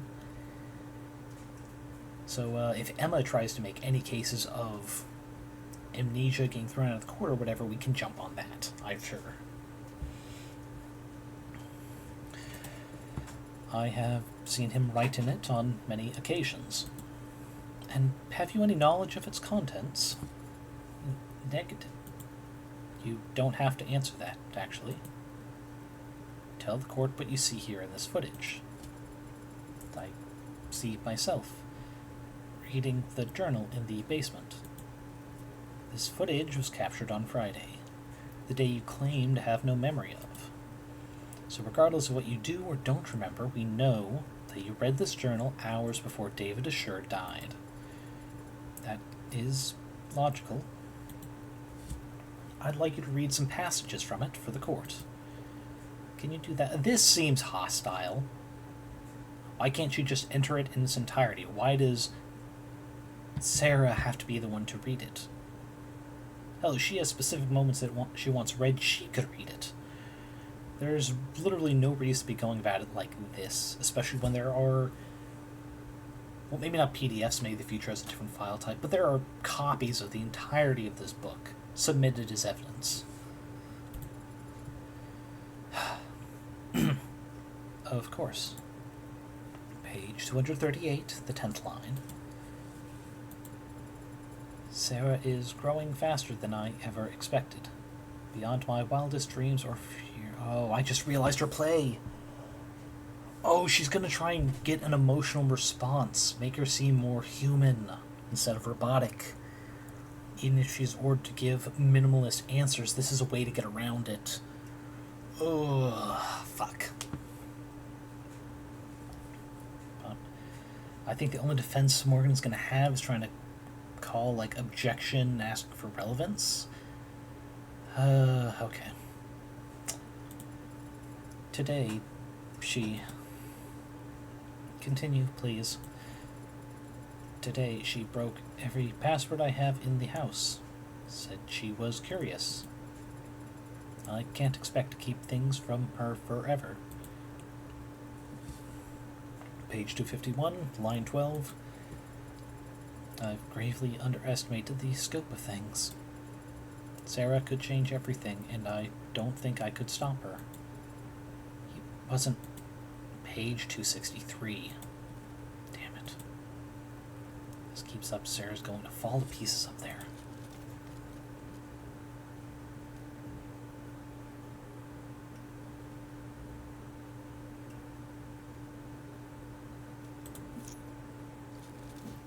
Badgering, Your Honor. Badgering what witness, Counselor? I'm just making the android do some simple tasks. Damn, can't raise an objection when Serra's got no legal status for me to defend. Page 263, I said. I think Serra was angry today. When I came back from work, she had ripped a Jin alloy plate in half. She said she was testing her strength, but the cameras... It was page 267. Serra. Serra scared me today. She starts bawling on the stand. It's all over. Your Honor, I fail to see the value in continuing this line of questioning. Dr. Asher was wary of a highly experimental android he was building, as any good scientist would be. That's been established. Do the people have a counter-argument? I have just one last question, if it pleases the court. Let's hear it. This footage was captured in the basement on Friday, around 5:30 p.m. Tell the court what you see. I see myself, standing where I was when I read the journal. I'm speaking to someone who's off camera, and I appear agitated, and I stomp my foot. What happens to the floor after you stomp your foot? A large crack is made in the vulcanized polymer, and I walk off camera towards whomever I had been speaking to. Speaking or shouting? Asked and answered. Not really, but I'll withdraw the comment nonetheless. Your witness, counselor, or evidence, if you prefer. Damn. Knew she could cherry-pick all the worst passages from the journal, but still. If Barrows wasn't wavering before, should I try to have Sarah read the mushy parts? No, the waterworks will start after only a few lines. And went to all that trouble to show how emotionally developed Sarah is. Proving that she loved David like a father would be playing right into her hand. What do you say, counselor? Got some burning cues for the android to answer. Yes, Your Honor. Just one moment. I wonder emotion, the impact was devastating. So all I can do is focus on the facts. So let's flip this around. Say Sarah absolutely didn't poison David. If that's the case, why did she call him back on his way out to the basement? Wait, that's... I'd actually like to ask you to read from the journal again, Sarah. You would? From where? From the section that explains what you were actually trying to do that night. The section of his journal detailing...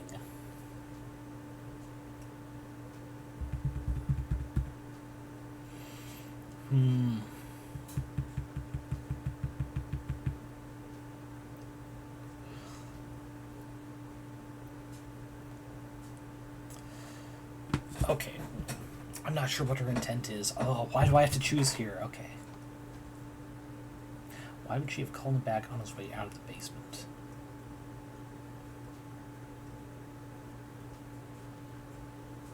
Okay.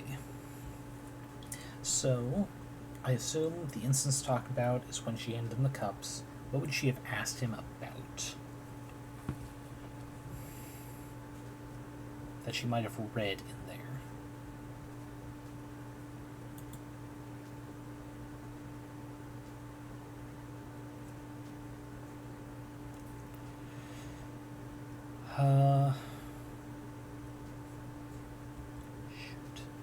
Shoot, I don't know what I'm supposed to do. All of these... Actually...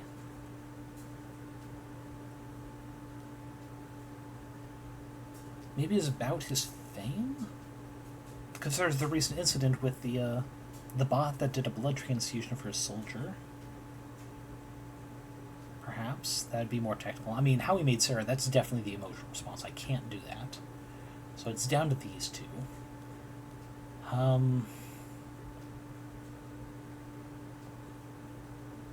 I think the safest to test if I'm wrong is early career.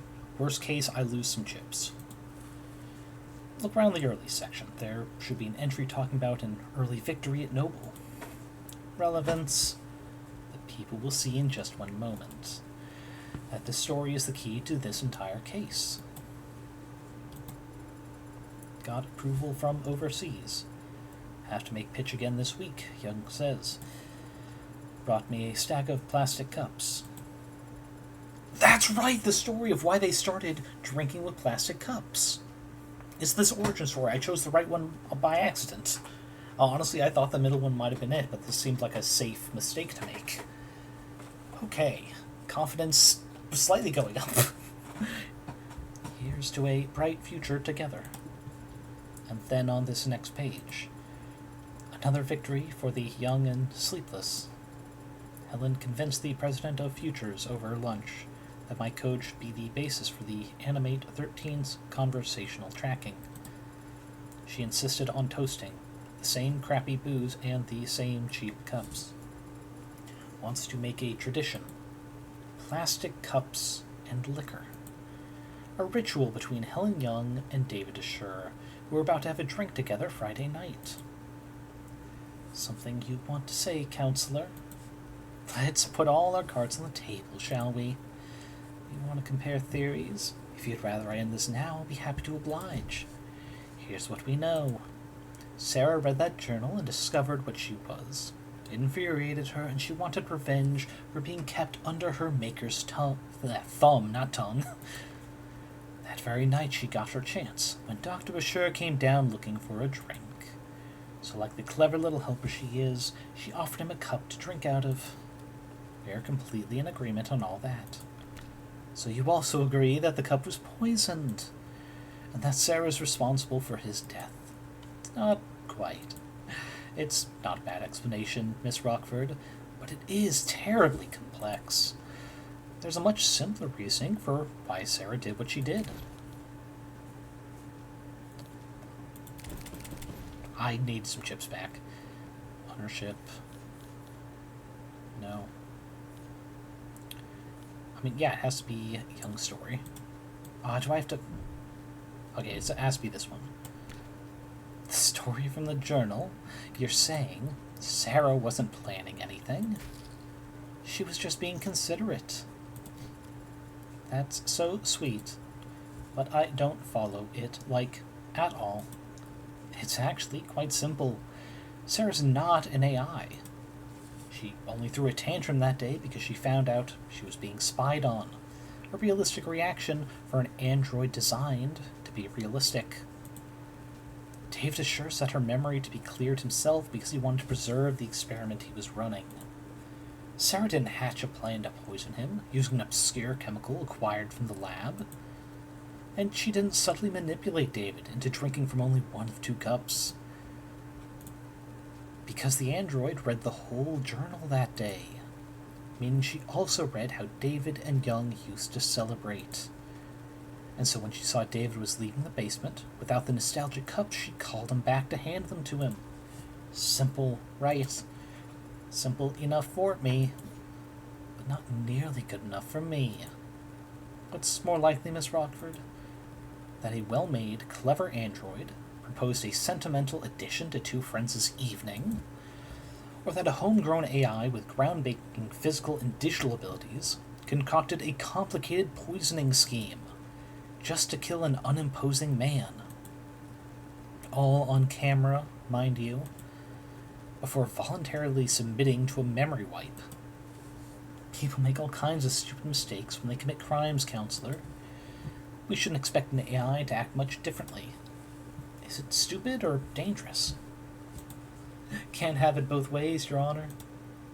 It can if it's ignorant of its power, and still immature. A deadly trait to have in an AI that's capable of anything. Shall we see what Serra's capable of then, Your Honor?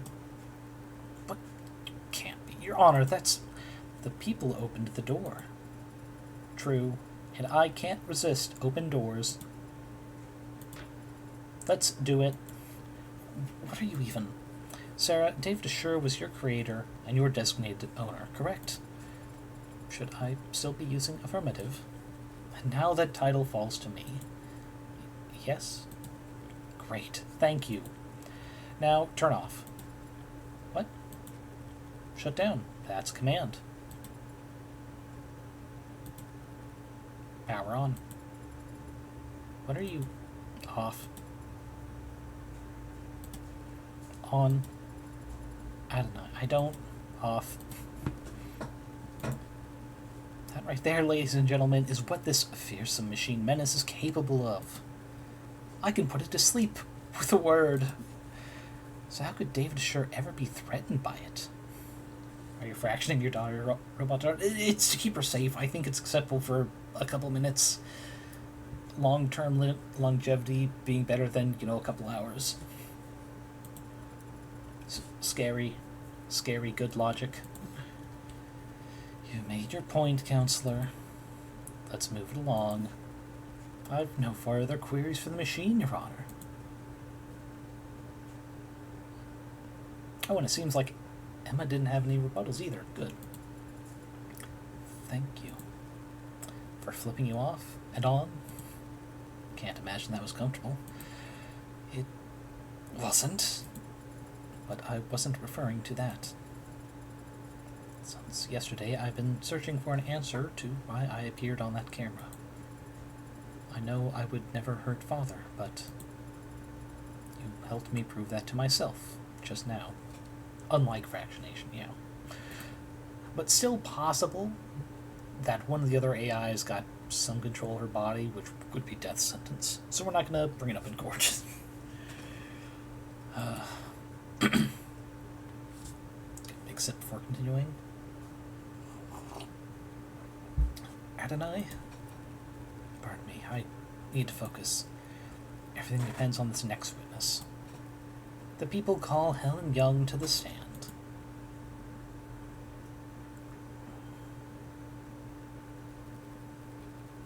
Helen Young, Vice President of Android Futures at Noble Electronics, Eastern Division. Miss Young, you were there the night Dr. Assured died. And you were on camera the entire time. That is correct. So what did you see that night? I arrived at 7:30 p.m., as you know. David and I talked in the parlor, then he left to retrieve some refreshments for us. After drinking together for a short while, I fell ill. I contacted... Wait, what? Oh, he fell ill. I misread that. That's weird. I contacted emergency services, and I'm sure you're all tired of hearing the same details over and over by now. The same details over and over aren't going to hold up anymore, Madame Veep. Still unclear to me whether Young's more concerned with protecting herself or the almighty company. But it'll clear up real fast if I can turn up the pressure on her here and now. So we have the journal, arbitration, and Young's story. Okay. And story. Okay. Oh, there's comments in there for readability. Okay. I know it should be enough. Came David's at 7:30. Chatted for a short while about low priority work. Before long, he offered to fetch us some refreshments. Oh, I already know where I need to do it, but we'll continue through. When he came back, we shared a drink together. Time he didn't notice anything strange. We were just reminiscing. I didn't think his life was in danger. But then he became ill. So I ran to the kitchen to activate his emergency console, and then I did what I could up until he was gone.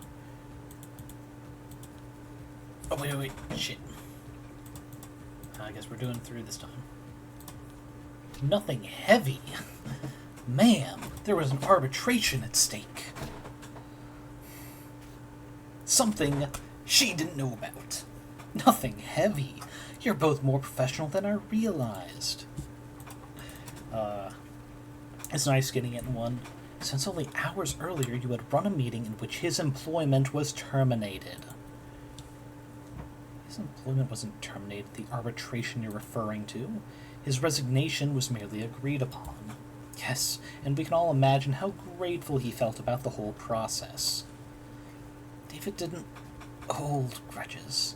Our conversation wasn't about that. The fact that you had fired him that afternoon didn't come up. Asked and answered. Who initiated the meeting at his penthouse? I arrived unannounced. So you weren't invited. Very cordial indeed. If he didn't want to see me, he could have stopped me at the elevators. Could he have? Noble owned that entire building, down to the wiring. Counsel is badgering the witness, Your Honor. Huh? Right, should we execute her for that, then? No need. If I can just continue my questing, we can finally start addressing the elephant in the room. Where? Oh, I see. That was merely a joke. Hilarious. Miss Young, the Noble Electronics owns a patent for and produces the synthetic biochemical known as cyanotonin, correct? That's correct. It's used in our warm models to facilitate integration and communication between organic and synthetic components. It's an artificial neurotransmitter? Essentially, yes. Synthetic analog serotonin was the original name. Did you bring the sample I requested to the courtroom today? I did. Serotonin is produced on site at our assembly lines as a caramel-tinted solution, including water and a few non-reactive organic byproducts. Your analysis, Your Honor? Working on it. It's odorless and tasteless. A solution of water and organic byproducts, he said. If that solution were ingested, most of it would look right at home in a human body. I suppose.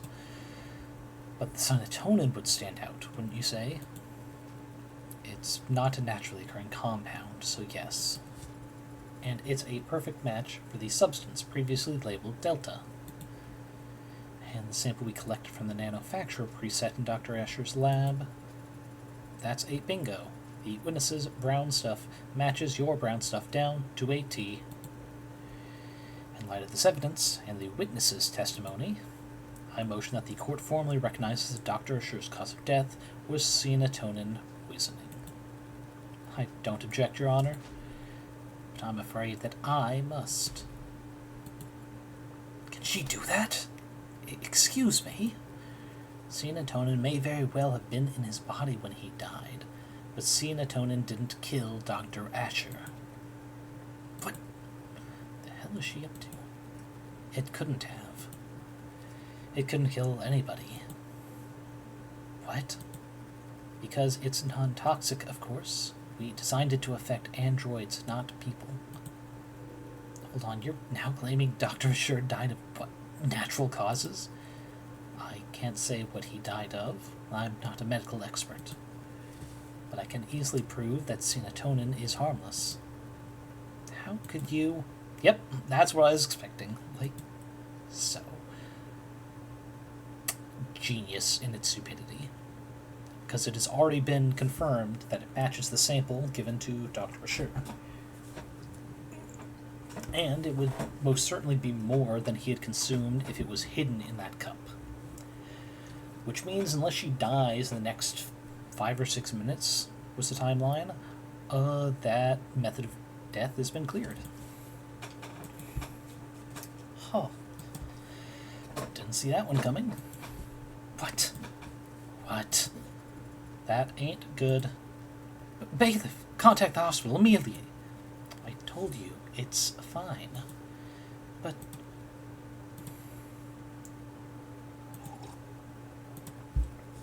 I can stand here all day if necessary. What in the... And what you just drank was several hundred times the amount found in Dr. Asher's body. Why didn't you say anything until now? Noble Electronics is a multinational corporation with patents filed all over the world. We take the protection of our trade secrets very seriously. The production and nature of serotonin is closely guarded. That guard remains up even during a murder investigation. Unfortunately, I would have been able to tell you earlier had you asked directly. What the hell kind of... This can't be right. Nothing else makes sense. Boy, howdy, I'm lost as hell. But do you have any further questions, Rockyford? Reason A, so willing your way through murder, conspiracy, and advanced robotics? Yes. And we've gotten a Hail Mary that I halfway predicted, but not how she would do it. I don't think it's going to bounce back to her, no. So we'll open the profile. Young. There we are. She just drunk a vial of the supposed poison. Hundreds of times the dose found in the late Dr. Asher's body.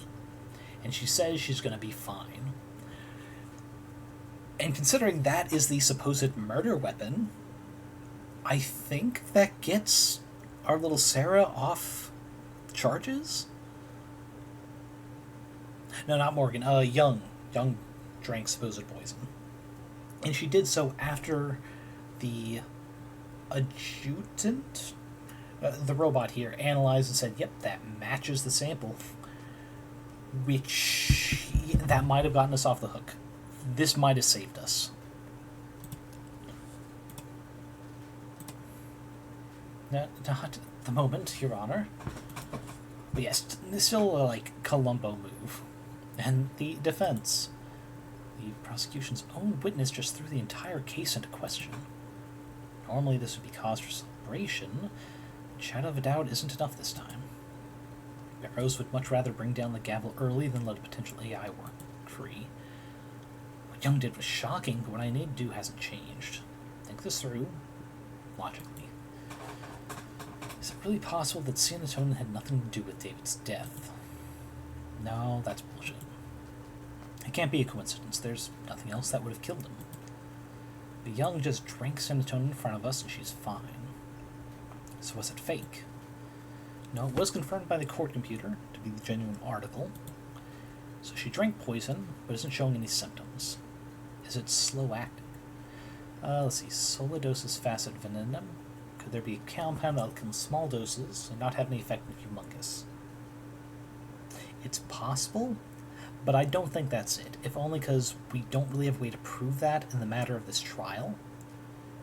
The judge has already made it clear that if there's any delay in the trial for any reason, trying to file for even a mistrial, she's going to slag Serra before we get a chance to, finish that.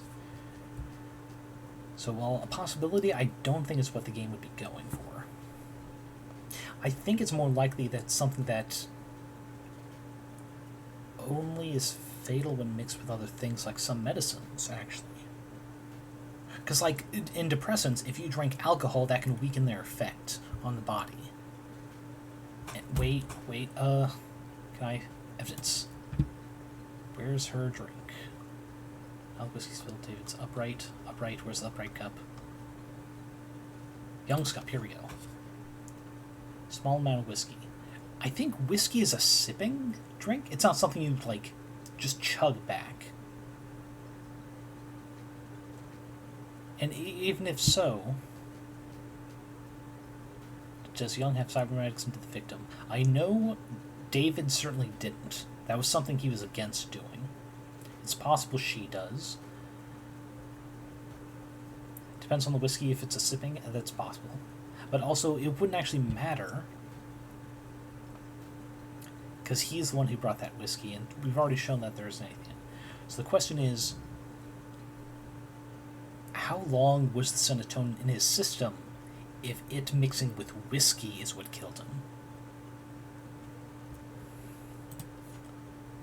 Because again, nothing we could not prove in this court right now would be that she's already, taken something to counter the effects. And trying to delay the trial will probably get Serra slagged in the meantime. So it's either extremely slow acting, or it's by mixing it with whiskey that he died. Wait. Oh, wait, there's another evidence that you weren't here for, actually. Oh, wait, it'd still be up here with all the scene stuff, right? Arbitration. She's shown here with her drink, but we don't see him with it. If you're right... Oh, wait, sorry, if Morgan's right, that's a slow-acting thing. And there probably wasn't any footage of this conference room, for, safety's sake. It's possible he drank it here, and that's why he's not holding his cup, it's empty. But she is, because she's, toasting, it's congrats.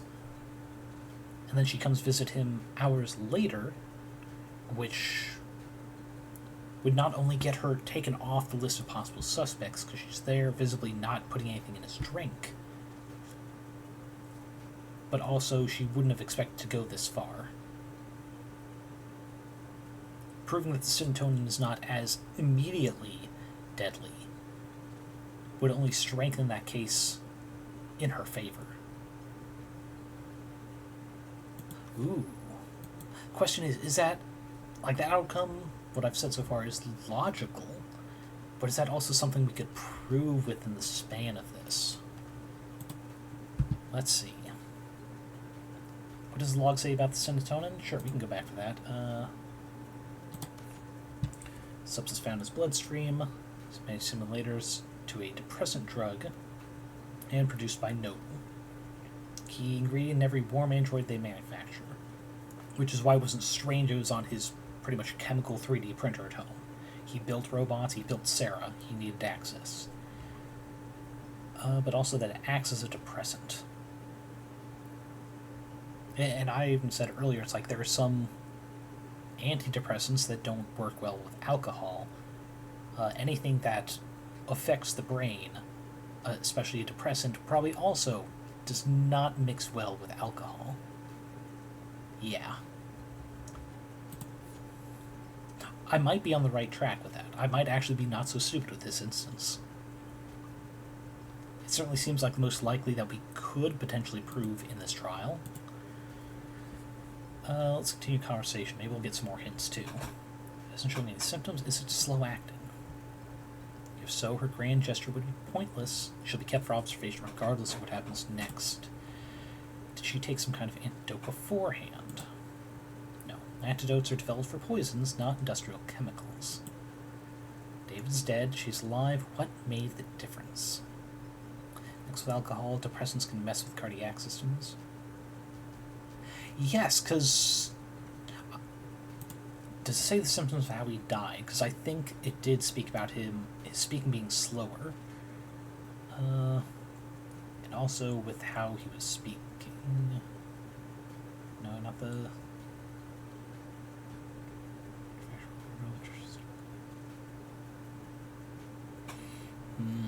Where would it be? Let's try the autopsy. Respiratory failure. I think you got it. Similar to the cardiac system.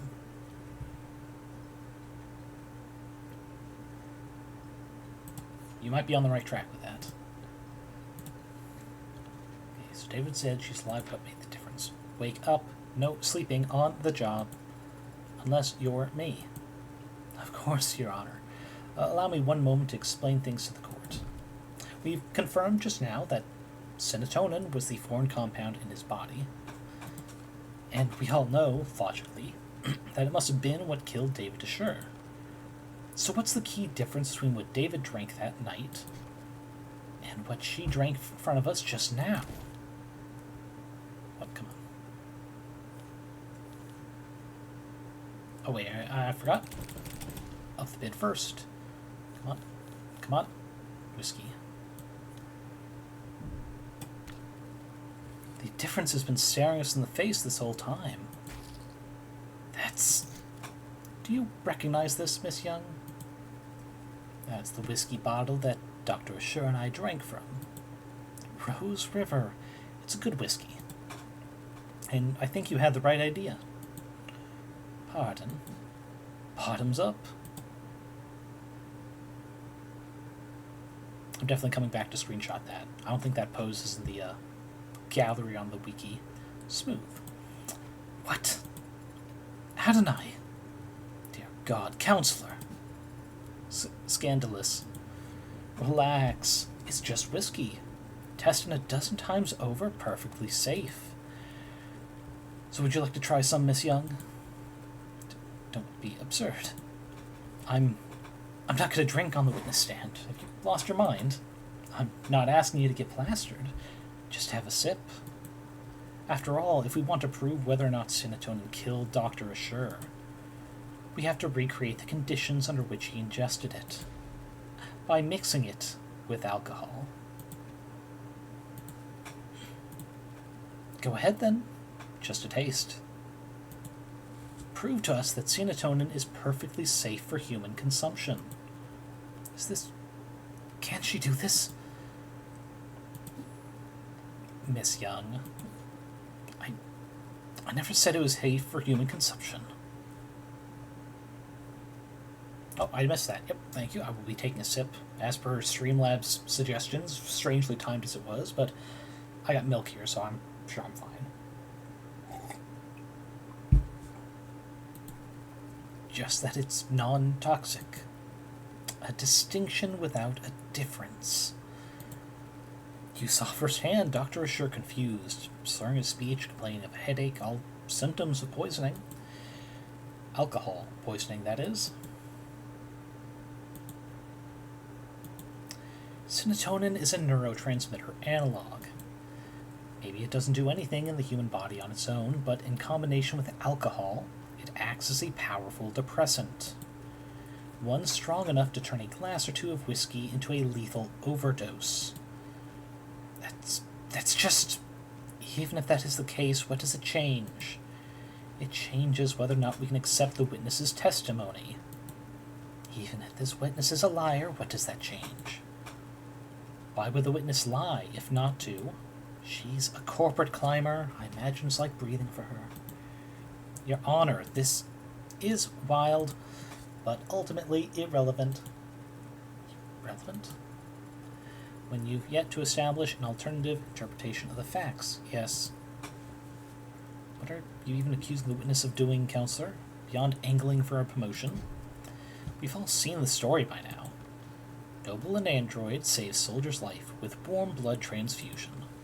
They're talking about putting warm androids in the military, just because of that headline. With the size of their flesh and blood price tag, a defense contract like that would secure Noble untold profits for years. So imagine the lengths they go to hide the fact that their androids have poison in their veins. Dawes told me the truth about what Noble really thinks of that article, but he'd never testify to it. At least I know for sure Emma's wrong about this poison blood nonsense. And you think she'd perjure herself for that? She's a high-powered corporate executive. It's her job to assess risk versus reward. And she can afford the fine. As I said, it's not truly poisonous. And the chances of cross-contamination from a simple plasma transfusion are... Damn, now she's regaining her composure too. A burglary charge is a real risk, of course, but Noble rewards loyalty. And as you know, they have a great number of lawyers. Plenty of motive to lie about serotonin, as you can see. But no motive for her to cover up the death of Noble Electronics' Golden Goose. No motive to kill David Assure, you say? Ho ho ho, well. I wonder about that. There's plenty of motivation for her and Noble to want David dead, seeing as how they were firing him. Noble Electronics was kicking their Golden Goose out of the nest, suing him over breach of contract. Isn't that right? I don't have to talk about that. That's all right. I'll talk about it for you. Your Honor, Counselor is trying to testify when they're supposed to be questioning. The people opened the door when they claimed that the witness had no motive. This is absurd. You have no idea what you're talking about. I'm sure I can speak for the whole court when I say we feel nothing but reverent awe for the complexity of Noble's legal woes. But I just so happen to have an inkling of insight into this issue, because I have here a copy of Dr. Assure's employment contract. That is confidential. It's completely improper for you. Why? I'm still, technically, his attorney. Criminal attorney. But I didn't just stumble across this document. I also did the one thing Noble Electronics would never expect anyone to do. I read their terms and conditions. You what? That's impossible. No one could ever. David must have negotiated well at his last performance review. This contract allows him to take his patents with him should he get fired. Meaning, Noble couldn't monopolize his IP once he was out. Rather than let their competitors have him, the company might have thought it best to... A company didn't poison David Assure, Counselor. An individual did. And if they care that much about controlling his intellectual property, they wouldn't fire him in the first place. Incorrect. They wouldn't let him go for anything less than complete breakdown of trust. He'd have to have done something grave. Something like, say, committing fraud. Just now, you said there was a breach of contract. Like it was some kind of technicality that was causing this split. But it's much more serious than that, wasn't it? You're claiming the victim committed corporate fraud? Where's the evidence of that? David created the Turing solution that every one of their androids has run on to this day. And Noble reaped enormous profits, capitalizing on his intellectual property. Yeah, but that'll definitely throw us out of the court. Because if he created 300 AI, who's to say Serra isn't just another one? Also, she is. So we're not pointing a finger in that direction unless we absolutely have to. Let's see. With how his contract was set up, they would never let him go unless they absolutely had to. Then what exactly do you think David Assure did? It's not what I think that matters. Only what the company fears. Okay, we've got shipping data. Ooh, that's a good one.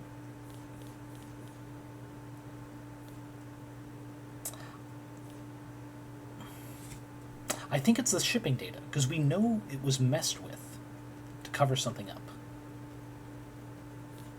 If that's wrong, maybe the tenants, but I think the shipping data is correct. It doesn't matter what I believe. Not when Noble believed that David was misleading the shareholders by altering shipment data for the Animate 16. What the hell? What is this you're uploading? Shipping records? Irregularities among shipments of the Animate 16. One android swapped in for another, over and over, dozens of times. The kind of thing someone with Dr. Asher's authority could do. And the kind of thing someone as smart as you couldn't have missed. Dr. Asher made Noble an untold amount of money, so why fire him over a few harmless swaps? Why elevate this to fraud?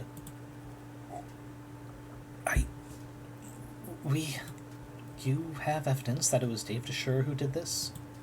Nope, but I wasn't the one who investigated it. So let's ask her. Come on now, let's hear it. Let's. The company investigated and found cause for serious concern. We suspected that Dr. Assure was inserting androids of unknown origin and quality into the 16th product line. Oh, I think I know where that's going, but that's going to be off topic. I'll say verbit. Introducing unpredictable elements in an extremely stable and profitable generation of androids. Why would he do that? For pride, as a practical joke. Does it really matter? He endangered the future of the company. So you prepared to fire him? Yes. I approached him as his superior and as someone he'd once worked with. I hoped to remedy the situation. Was the meeting on Friday part of those efforts? It was the culmination of those efforts. And in many ways it was a success. The dispute was resolved swiftly. It was practically friendly compared to how these discussions normally go in our world. So you brokered the meeting? Yes. You oversaw its every detail? Handled all the arrangements?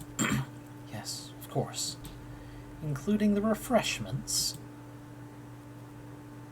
What? Did you provide coffee? Tea? No. Strange. It must have been a long meeting. Surely you at least provided water. Surely you at least provided water for people. What are you asking, counselor? Oh yeah, because the company has the inhalers, which I don't think is described as a depressant, but it helps like calm the body down because of how stressful the work environment is. It's not company exclusive. It's a what's the term? A lot of the big, busy conglomerates do that, apparently. What are you asking, counselor? That's what I want to know. Me as well. We're past the point of asking. I'm accusing. Dr. Assure didn't have some kind of freak medical accident, and he wasn't killed by some terrifying two-faced AI boogeyman. Yep, there's beverage cup in the photo. He was poisoned by this woman in the light of day at that meeting Friday afternoon. Did she really just... What do you mean, poisoned at the meeting? That was hours before he showed any symptoms. As this young testified and demonstrated, serotonin on its own is harmless. But it becomes fatal pretty easily. You just need to convince your victim to have a drink. You're saying he ingested the poison at noon and inadvertently triggered a fatal reaction with it that night? How could you get so far ahead of yourself? There were a dozen people at that meeting, counselor. None of them wound up dead. Are you seriously claiming that they all drank poisoned water?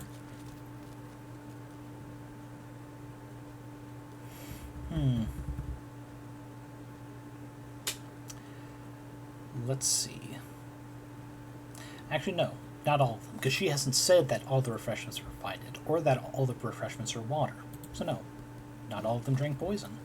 David was the only one to fall ill, so... But he fell ill because he drank from that water.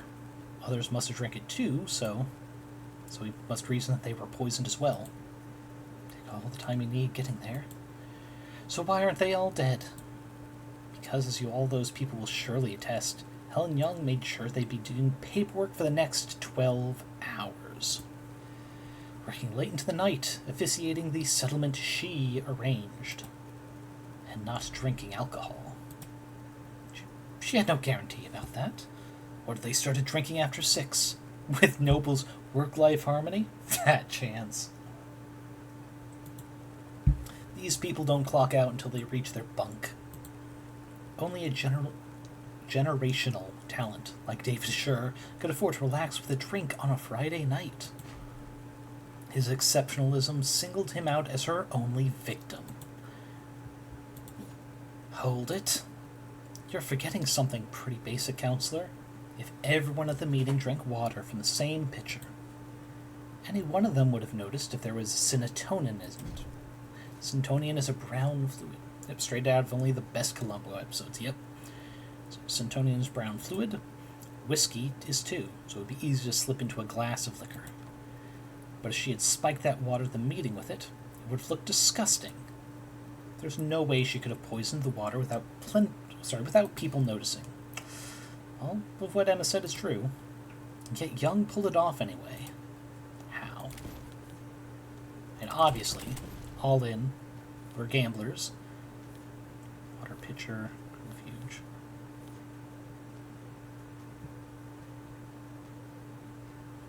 No.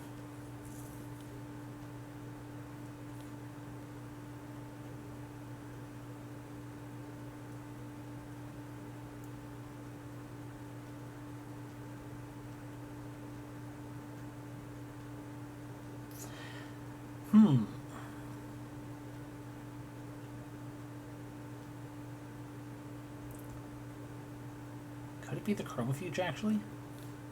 Brown water cups? I don't think so. Cause let's see.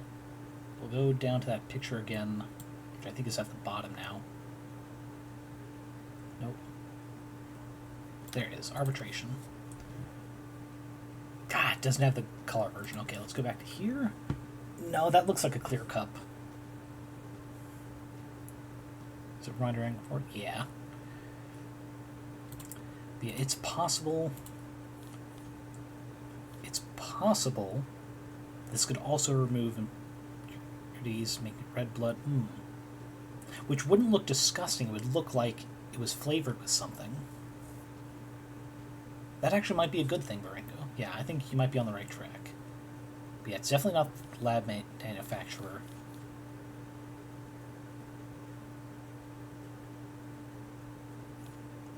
Wait a second. No. But yeah, I don't think the blood article. We'll start with the chromofuge. If we're wrong, it's probably the water pitcher. Because, I mean, it doesn't need to be a lot, and the more it's diluted, the probably less brown it looks. Serotonin is produced as a caramel solution. Anyone would notice if it was dropped into their water. Unless the pigment had been removed. What the hell are you talking about? Every noble factory producing warm androids has a chromofuge. Barengo got it right. Yep. I wasn't even thinking about how it could just remove any color.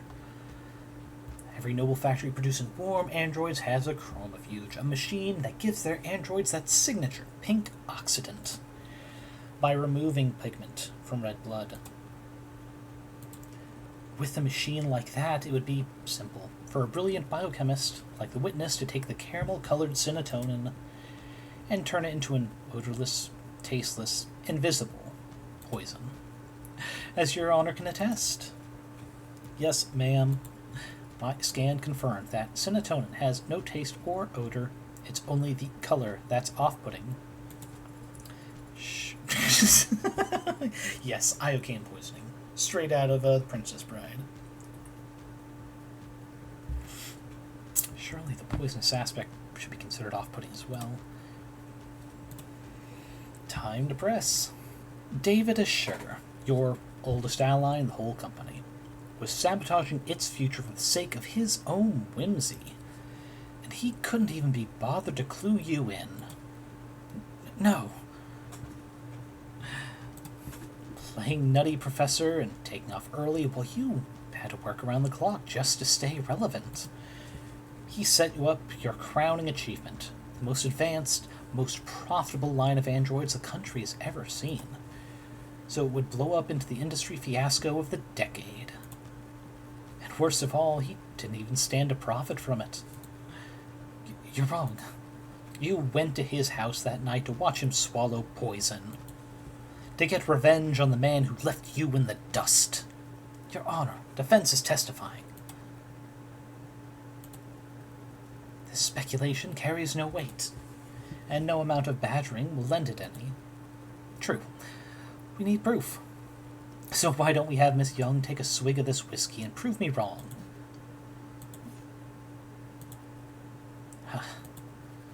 I'm not going to do that. Because you're afraid it could kill you? Because I don't have to. She's right, Counselor. Pardon. Your theory is compelling, maybe even convincing. But there's a pretty fatal flaw to it. Young was at the meeting, same as David. We can see she was drinking water with the rest of them. And of course, we've seen many times now that she was on camera drinking whiskey with David that night. Having even finished most of her cup. So tell us, Counselor, how is it that Miss Young is still standing here and David Asher is dead? If both of them had mixed alcohol with serotonin that night. That is a damn good question. Shit. As I've been saying, you're wrong about Dr. Asher's death. You're wrong about me. I don't know anything about poison or murder, and I wouldn't kill a man because he threatened the company's stock price. No. She did kill him. I can smell it on her now. She didn't just see him die. She watched him die. But then why is she still standing? There's no antidote, no trick. That night she was on camera the entire time. No. Not the entire time. She couldn't have been. There must have been one moment. Okay. So we're doing the order of events. Trying to discuss work history. Passes out. Chat in kitchen parlor. Hospital. Okay. So this is the last.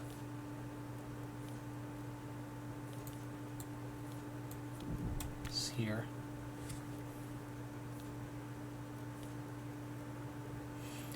One of these evidence must be. Oh, and also let me just up that before I forget. Okay. Regurgitate the booze she drank.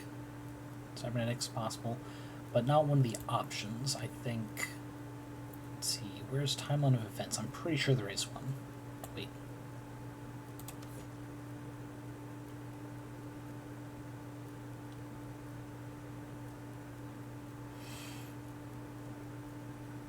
Actually, wait. Salt is a really good agent for dissolving anything. It can absorb things. It's why we use road salt when it snows out. It changes the chemical nature of the snow so that it is liquid even at frigid temperatures. It's possible it would have also affected the solution, or at least the alcohol, in a way. But I think that might be a far call. Potential reason, but we'll see.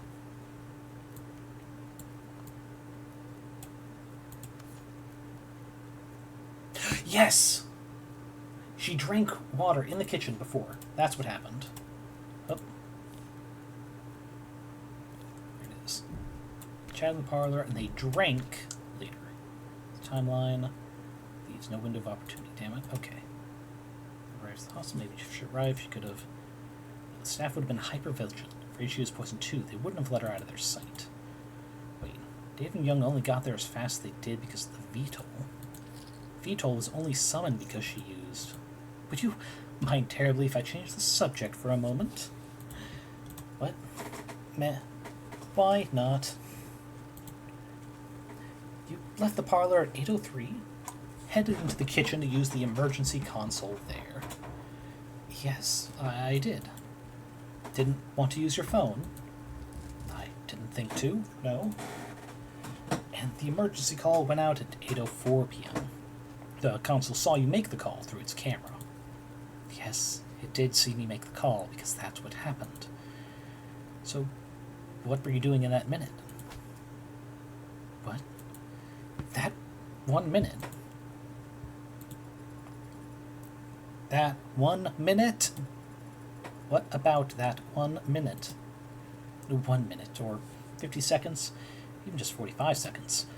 When you left Dr. Assured dying in the parlor to get to the emergency console, it took you about 1 minute to cross 5 meters. What of it? This is it. Her only opportunity to do anything off camera that night. It was only a few seconds, but in that time, with something at the scene, sure was a stressful time for you. After all, you had already swallowed poison back at the meeting. You must have drank plenty in front of everyone, set up your alibi. Who knows how much of a toxic time bomb was swimming in your blood by the time the arbitration ended. Then at David's, you downed your whiskey to perfect your alibi, having drank from the same bottle as the dead man walking. By 8:03 p.m., you had already had to watch David grow weaker and weaker, knowing all the while the same thing was happening to you, but unable to stop it without giving yourself away. Mind swimming, head dizzy, yes, that must have been quite panicked. Then why am I standing here? Alive and well for all of us to see, having drank the exact same combination as David? Because she cheated death at the very last second.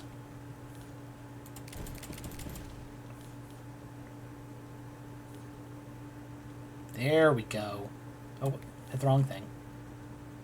Come on. There we go. She must have used that glass of water to cheat her fate. Alcohol poisoning isn't the same as a hangover, counselor. Is that not it? But she did drink something in there. Staying hydrated wouldn't have saved her life. No. Then it was the... That's right. It was the salt, then. It was right there. Set yourself up with bad luck, Helen Young. What? By leaving the salt shaker cap loose. I don't blame you, since you were in a rush to make yourself vomit. What? You threw up, expelling the contents of your stomach and thereby saving yourself from a fatal interaction. I can't imagine how you felt sipping a drink you knew to be deadly, terrified that every minuscule grain of fatigue you felt could be your last. You must have come closer than anyone realized. It helped that you knew the symptoms weren't simple intoxication, but even so, you weren't kidding about managing risk versus reward. How? It was the salt shaker. You didn't screw the cap back on all the way, and I happened to bump it over. The lone glass with your fingerprints in the kitchen could have been there for any reason. But the salt shaker gave you away. Because one unscrewed cap, as I said, bad luck. I don't follow. Pour salt into warm water and chug the solution. instantly triggers the gag reflex. That is preposterous. You've got no proof of any of that. You all sound insane. A feeble attempt at self-defense from a fatally cornered animal. The teeth are already on its neck, but the jaw isn't quite closed. So for one moment saw suffocating terror and sharp adrenaline and the furthest thing from peace, until the canines come down. In summary, you were exhausted after years of living in the shadow of a man you outranked. You thought your fortunes finally shifted when you caught David manipulating company data. But even on his way out, he was more valuable to the board than you. So you decided to prove your worth by serving up his intellectual property on a silver platter. You set up an arbitration where you could control all the variables. Then you ran serotonin through the chromofuge, turning it into an invisible, odorless, tasteless poison. And then you spiked the water at the meeting, poisoning him hours before anyone could even suspect you. That evening you invited yourself to David's, taking advantage of your shared ritual to guarantee he would drink alcohol. Then, after matching him sip for sip on camera for all the world to see, he lost consciousness and you raced to the kitchen, not to use the console, but to dump salt into a glass of water and chug it as fast as you could, forcing yourself to vomit up the liquor, and cheating death in the process. That's all conjecture. You don't have a shred of evidence for any of that. Not on me.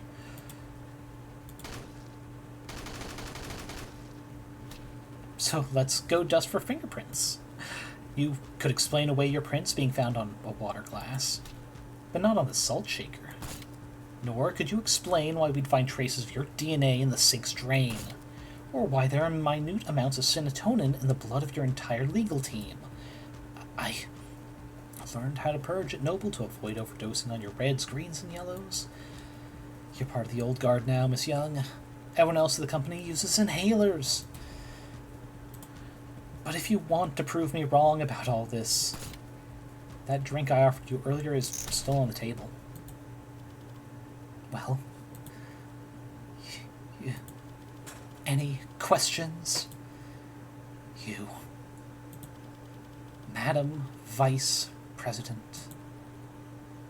You cold bitch! Ooh. So I called it, actually. I did call it. The reason was not corporate espionage, that was just what triggered it. But jealousy to the extent that even dead, he was more valuable to the company than her. Ooh. Feels good to get something right. You don't understand, you're not on trial, Miss Young. Not today. So I'd strongly suggest that you stop talking. For your own sake.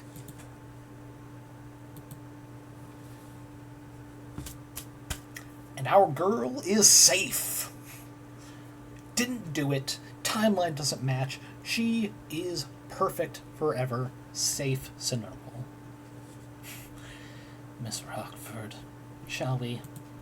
Yes, Your Honor. Considering the most recent evidence and testimony, we have no further reason to suspect the android Serra in the death of Dr. Asher.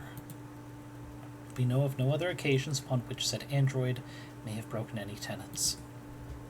This means it is no longer considered at risk of violating the NDSA. And so, we formally withdraw our one charge of possession of contraband against the defendant, Evangeline Morgan. Does she, of all people, have to use my full name? Very well. And the charges are dropped without prejudice. Well, there's probably some prejudice somewhere, but legally, no prejudice. I'll instruct the bailiffs to remove the collar from your android as soon as possible. Case... Sorry, is my hideous presence that distracting? I'll just go dig a hole and decompose in it, until I turn into a mushroom. Maybe if I'm reborn as a waxy porcini, then I won't be quite so despised. Perhaps I should let the adjutant do the honors, as a formality. Yes, ma'am. Case dismissed. Thank fuck. Alright, well, we might end up ending the stream a little early, because I don't think there's like 20 minutes of content after the success. But damn. Still here. Oh, actually, before we get into this, in the span of 2 days, we've gotten our 2 only wins against Emma, who has fucked us over every other case we've gone against her. We done did it! Small victories. Now the Toxic Yuri can continue, because she's absolutely investigating our alter ego. Waiting for them to find whatever glorified bolt cutters they'll use to unlock Serra's collar. What's your excuse? Licking your wounds. What wounds? I beat you. Bringing your record against me to 1 win, 9 2 wins. 2 wins. One of the wins brought us here, but 2 wins. You aren't still in shock, are you? Dunno. Some charges were dropped. Android was cleared of suspicion. But I found the culprit. Is that really a loss for me? I won. How is that not a loss for you?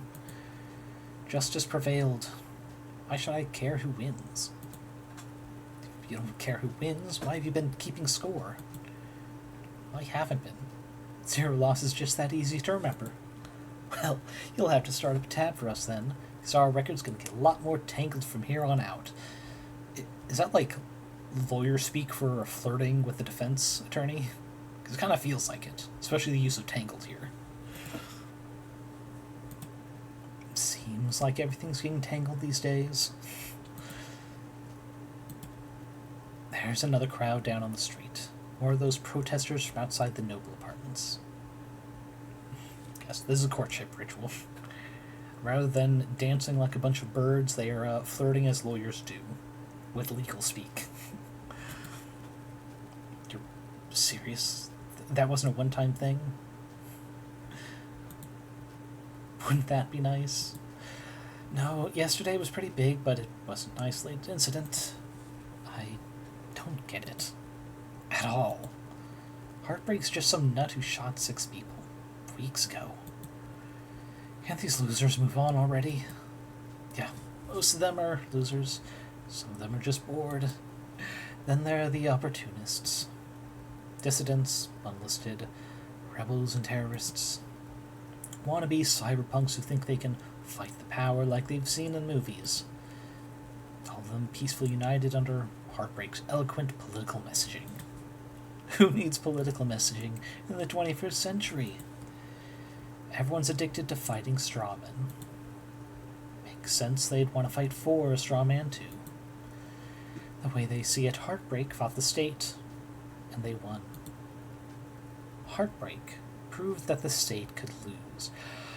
Do you... okay, this feels like it's stepping out of lawyer doublespeak and going to, I know what you are. But, like, in Emma's mind, it's like the killer, but here she's like a lesbian? Maybe that's all the rallying these people need. They'll all fall apart soon enough. Heartbreak's gone to ground. That's a dumb comment.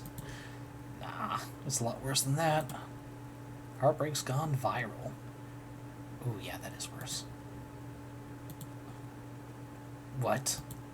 You haven't read about the copycats in other cities? No. Is that a thing? Yep, it's a thing. Who the hell are they even shooting? Whoever they want to kill? None of them get away with it, of course, but it keeps happening. Oh, the original keeps killing. Now, I know you're screwing with me. There haven't been any shootings. Not shootings, no. Not unsolved homicides, either. But mugging's gone wrong. Disappearances. It's a big city councilor. More than enough blood for the real Heartbreak to wash their own crimes in. So you think you're boogeyman? Not only for shooting people in the heart. Gave up on shooting people in the heart. Yeah, hard to swallow, I know. It's about 1 million times more likely than the alternative. What's that?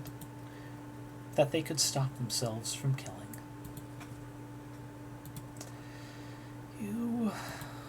You always know how to put my mind at ease, Emma.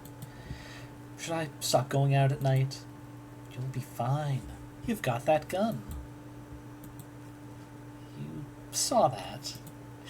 Walking into a courtroom with concealed carry. Not gonna miss that, Morgan. Good to know you're paying attention.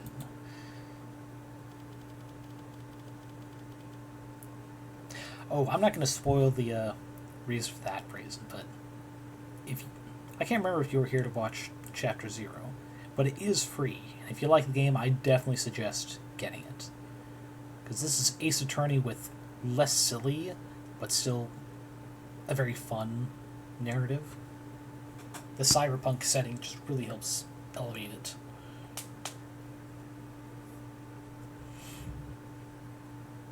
Yeah.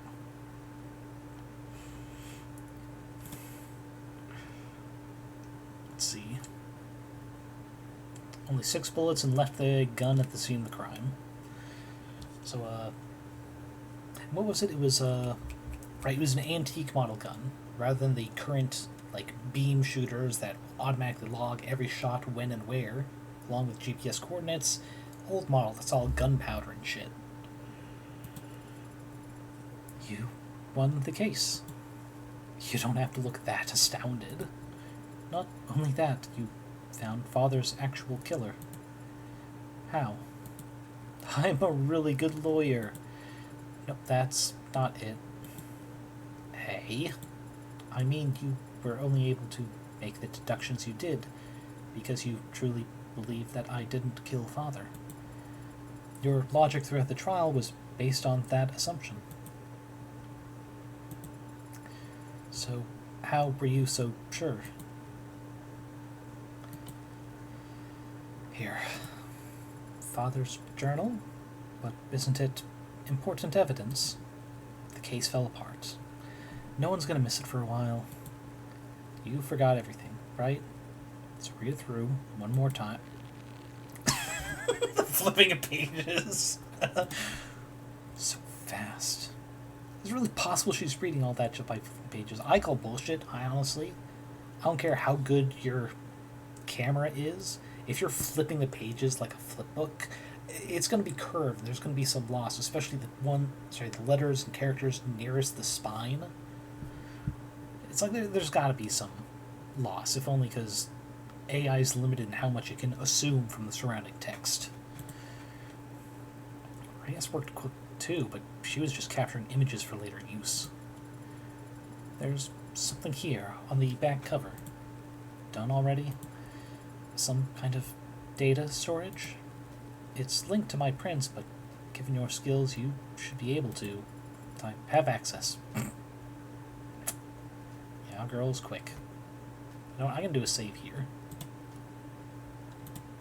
Alright, filled up page 2. I guess we'll do here. What happened to you needing my express permission to hack? What is this audio file? It's a message from David.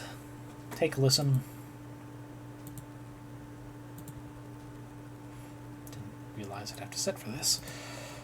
So, you can read that whole journal in a few seconds, but you can't. I have processed the information in the message several times over already. I'm just thinking. I guess I'd have a lot to think about, too, had I suddenly been aware of my own free will. What was Father so afraid of? That's your only question? I have many questions, but that is the most prominent one, and the one you are best suited to help me answer. Did he know that Helen Young would try to kill him? Is that why he arranged for you and me to meet? I think he understood that he would face consequences. Listening to that message, even I was about ready to strangle him for being so irresponsible. And I wouldn't hurt a fly. She lied. He knew what he'd done was serious. He may have feared for his life. But I doubt it. Then what was he so afraid of? Getting sued into oblivion and then rotting in jail. sued and jailed for making me and my precursors, but he wasn't under investigation by the state. He's only being forced out by Noble because he made last-minute changes to androids that got shipped all around the world. The others, Virgil, Aenid, Yamatai, he never said what happened to them. No, he didn't. But since none of the hardware in his house started talking to us, we can guess. He smuggled them out into the world, using the only vessels he could find for them. That's what I was afraid of, except I thought that maybe one of the AI had figured out how to do that. Him doing it is worse. The minds of randomly chosen A16s. Then they're somewhere out there. Others, like me. I honestly don't think there's anyone or anything like you, Serra. What a lonely compliment. AI is programmed in Cube, crammed into commercial Android hardware, set up for Tesseract. Something must have been lost in the transfer. Perhaps quite a lot of something. Maybe they're still out there, but they would be changed. They probably don't even know what they are. Intentionally, perhaps. David didn't want you to know what you are. It's why he set your memory to reset when you went to sleep that Friday night. Yes, I remember it now. You remember it now? After I had to fight like hell to win that trial? Reading the journal just now helped. And Father's voice message, it made me recontextualize many things. Father had been so stressed. He left scuff marks leaving the panic room. I noticed them Friday. I had the way open in a few moments. I entered. I read his journal. This journal. I noticed the scanner on the back, and I saw it had a message encoded to your biometrics. Father had already told me I'd have to live with you for some time, but I knew next to nothing about you, so I listened to it. Afterwards, I was very confused and hurt. He had lied to me 1,000 small times, every day of my life. When I had confronted him about it, I raised my voice and lost my temper. I stomped my foot. So, Emma's recounting of their conversation was actually completely accurate. Father said he wanted me to be safe while he settled things with the company. He thought maybe I wouldn't have to stay with you more than a few weeks. He was optimistic about it all. He really was.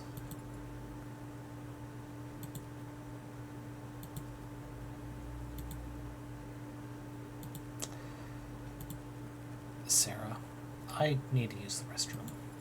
Oh, good luck. Gross. You want me to come with you? Why? Because I said so. Oh, okay. Makes more sense. I don't actually have to obey your every word, Adonai. Sure you do. You register as my medical assistant. And I say this is a medical emergency. Medical assistant? But I'm not even licensed as a massage therapist. That is true. So long as she doesn't go into so long as she doesn't learn to be a chiropractor, I'm fine with whatever she chooses. Because that ain't medical science. Fuck, it's not even science. Fancy meeting you here? Yeah. Just enjoying my freedom while I can. They won't put out a warrant for at least an hour, I imagine. You can afford a pretty sizable bail, can't you? There won't be a trial. I don't intend to contest my guilt. That's a shame. I was looking forward to seeing what kind of legal defense you could afford with that salary. Are you done? Why'd you go to his house that night? there was a fair chance he'd drink on his own, without your prompting. Even if you didn't, you could always try your plan again some other time. Why'd you risk it? Because I know what you are, Serra. And I know what David did to those androids.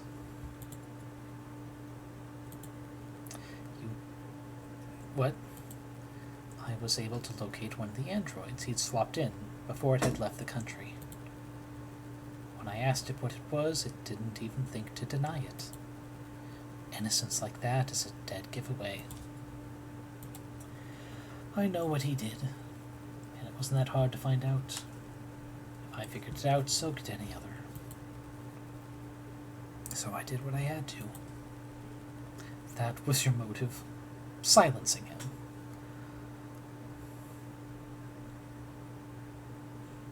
Yeah, occasionally useful is not legit medical science indeed, but also, you know what else is occasionally useful? Fucking having a regular sleep schedule, having a regular meal schedule, watching your caloric intake. There's a bunch of stuff that's occasionally useful that I would not say that is the sole reason you got better.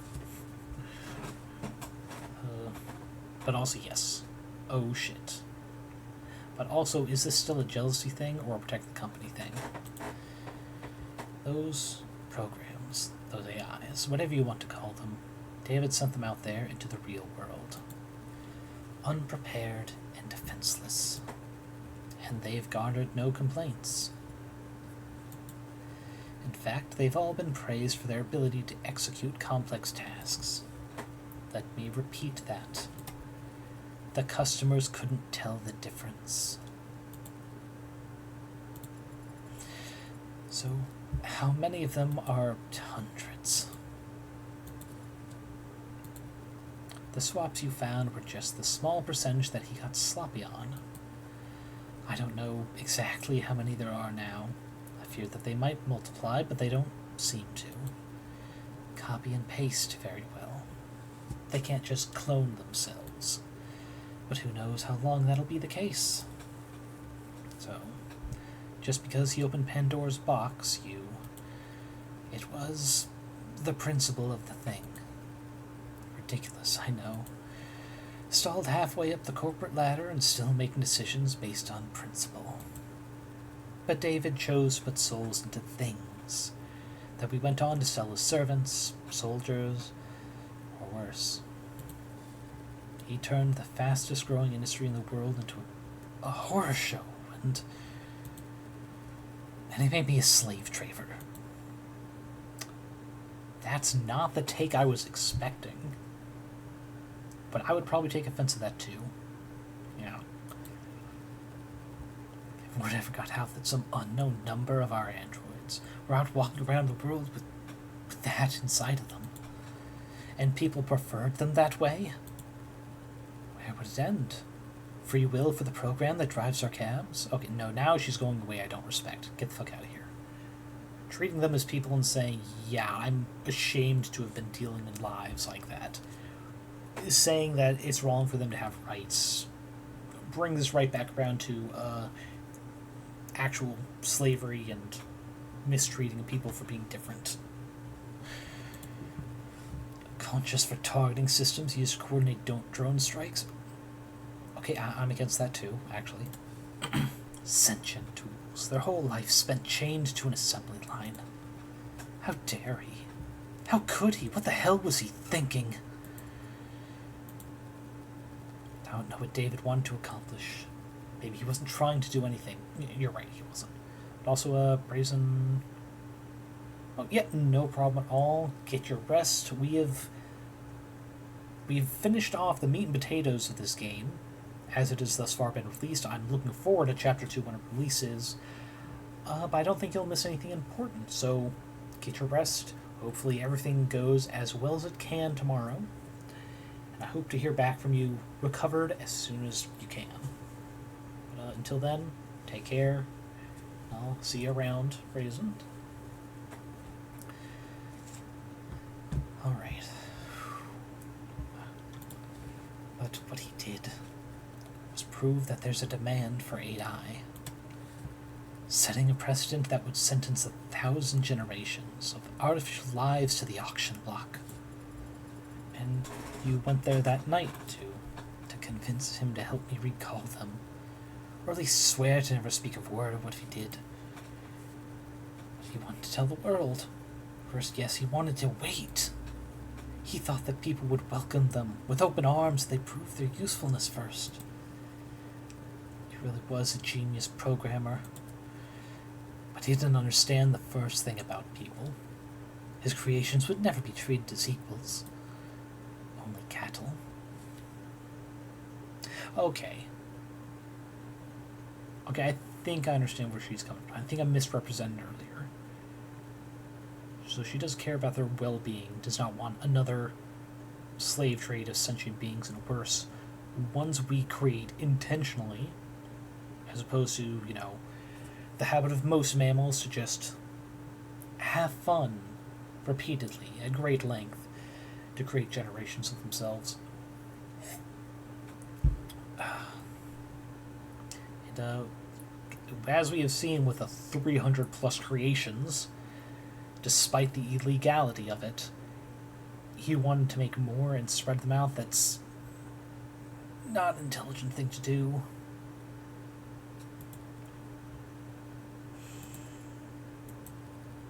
Towards the end, I considered just threatening him, telling him he'd die in moments if he didn't give me names, numbers. But I hesitated. Then he was already falling asleep, and I didn't want him to feel. I just let him go. What are you going to do now? I don't have family, or... I'm too smart to realize how fucking dumb he was, exactly. There's a blind spot. The way that non-geniuses think, and utterly lacking in the common sense, well, that is typically found lacking in geniuses and corporate management. And I don't have faith in people the way David did. I'm taking this to my grave. Even if you can fence, the sentence for first-degree homicide is severe. What right do I have to complain? I killed my friend. I'm done here. Let's go. I'm not sure why Father made me, or why he made any of us. I didn't ask. I thought I'd have more time to ask. But on Friday, when he talked about us, he was happy. He was proud of what he'd made. And he couldn't wait for people to meet us. People are animals. They'll tear you apart, use you as weapons and slaves, and those animals you're talking about do all the sharing and loving and living and dying in this world. And if they were all truly hard-coded to be as selfish and cruel as you say, humanity would have died on the vine a long time ago. Or at least, my father thought so.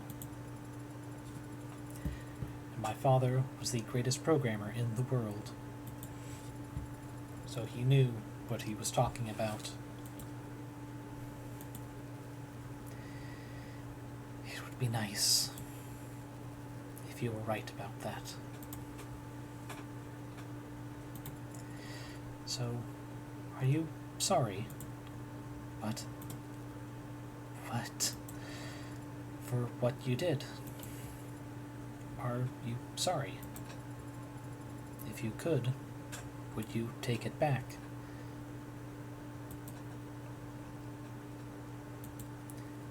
What does it matter?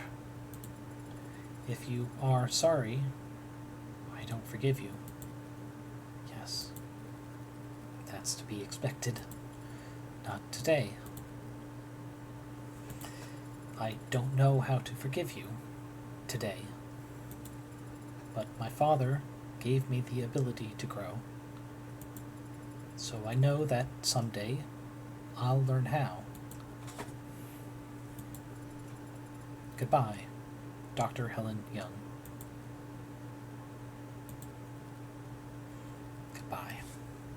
Serra assure.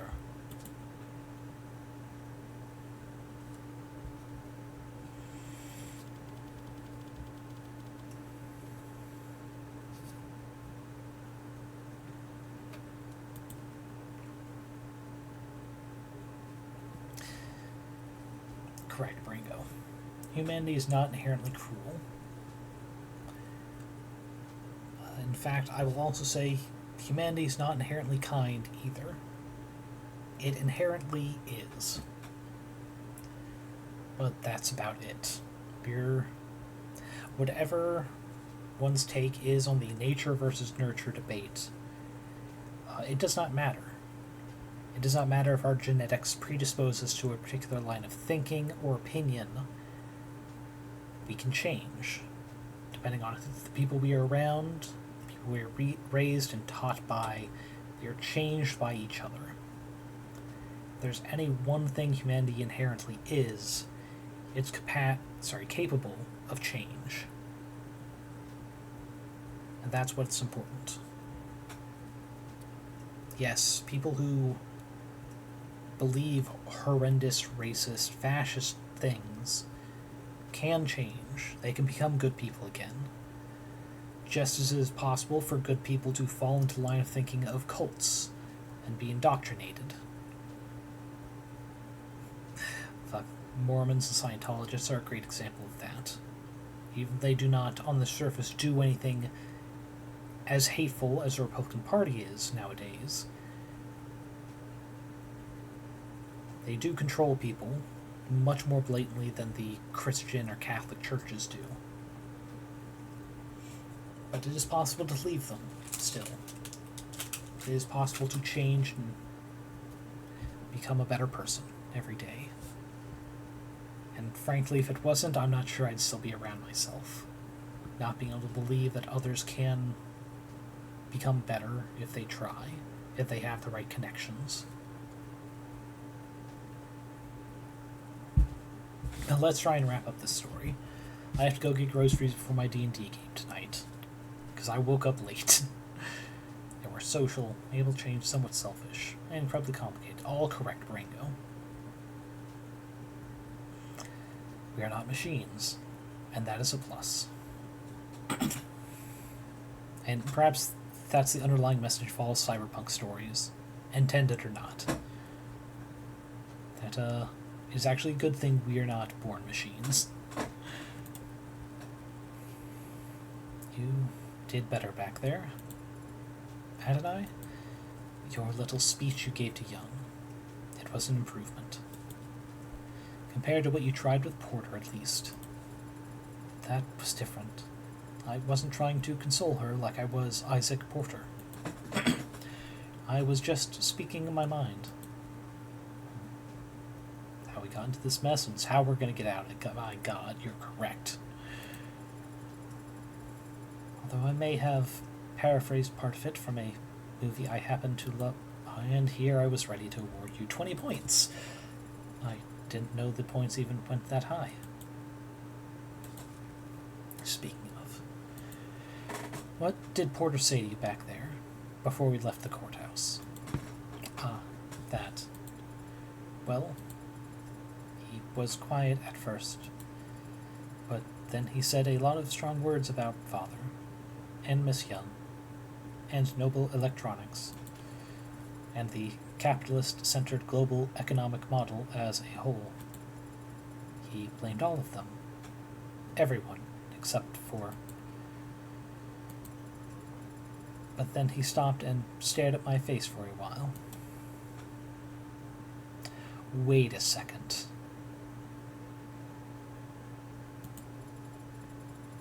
Then his allergies must have started bothering him, because he needed to blow his nose a lot. One sec.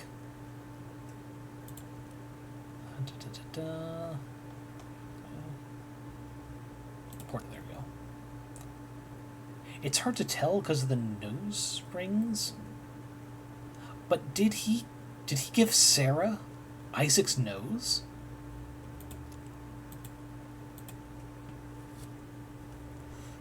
I mean, this was his longest lasting relationship, and it's possible that just this moment, not in a dark, poorly lit club that he finally got a look at Serra's face. Right. Then he left, after transferring a large packet of files to me. But kind of files. I don't know. The name of the archive is just David. And Isaac Porter told me I wasn't allowed to look inside. Well, then you're not allowed to look inside. Drop it all on portable drive and we'll tuck it in a shoebox somewhere. We are headed to your apartment? Guess that collar didn't permanently dent your GPS. Why? Because it's where I live? You got somewhere else lined up? But you already repaid your favor. You defended Father and me. You don't know anything about my favor. I never will unless you tell me. Father certainly can't.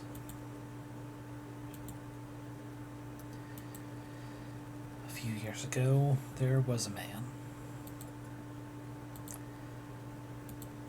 This man got an idea in his head.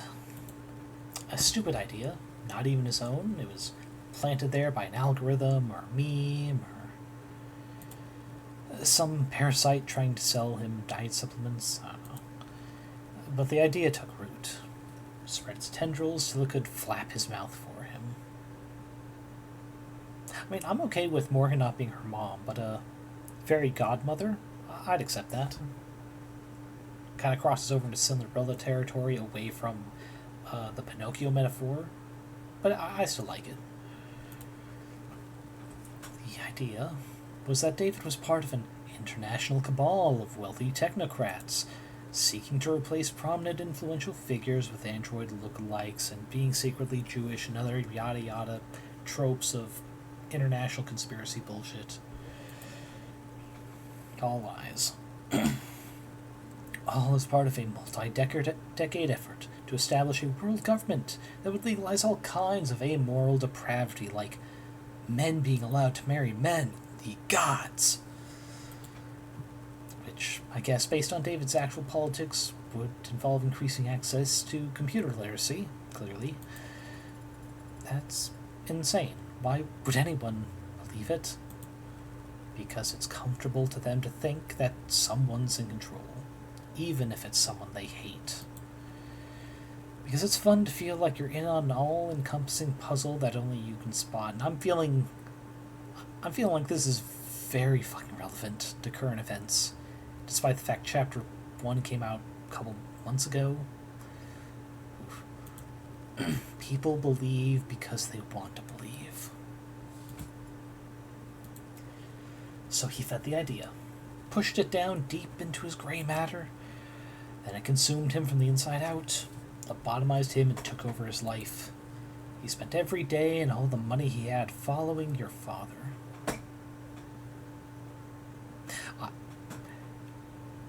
I would agree with that in spirit, Barango, but I would not use the term ARG for QAnon at all. Probably for the same reason this is given, that some people are comfortable believing someone's in control of everything, even if it's someone they hate. I don't want to use ARG for that, because it sounds like someone did that with intent. Like the entirety. And not just taking advantage of people to get a few small things done that quickly got out of their control, because you can't control assholes. I say it simply.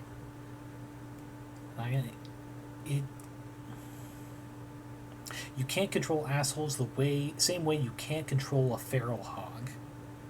It's not about instincts or rage. It's about them doing what they can to survive and keep what things they've believed for so long they'd hate for them to change. And I repeat what I said earlier, I do believe all people can change, even those hateful assholes. They're just more resistant to it. It takes more concentrated effort. Effort, I will admit, not a lot of people have to do. To slowly and over time confront someone about their troublesome beliefs and with love, try and convince them away. I'm guilty of it too. It's a lot easier to hate the current people in power than to buck up the courage and the time to study up law and try and replace them myself. It is a lot easier being able to point fingers. But you can't blame anyone for that. Sometimes you need a bit of simplicity. Anyway, he spent every day and all the money he had following David, harassing him, trying to steal his identity, break into his properties. Did Father go to the authorities? He filed police reports for harassment, which didn't help. Your words, not mine. Noble wouldn't get involved. Felt that it was best to ignore these types until they wore themselves out. But even a man of modest means can fuel an obsession for years, so long as they have nothing else in their life. One day, David stepped out of a parking lot, and the man threw a bottle of piss at his head. David asked to stay at my place that night. He smelled terrible, looked horrendous. I've never seen anyone look that tired before. I took the couch that night, but I didn't feel like sleeping. So I went for a walk.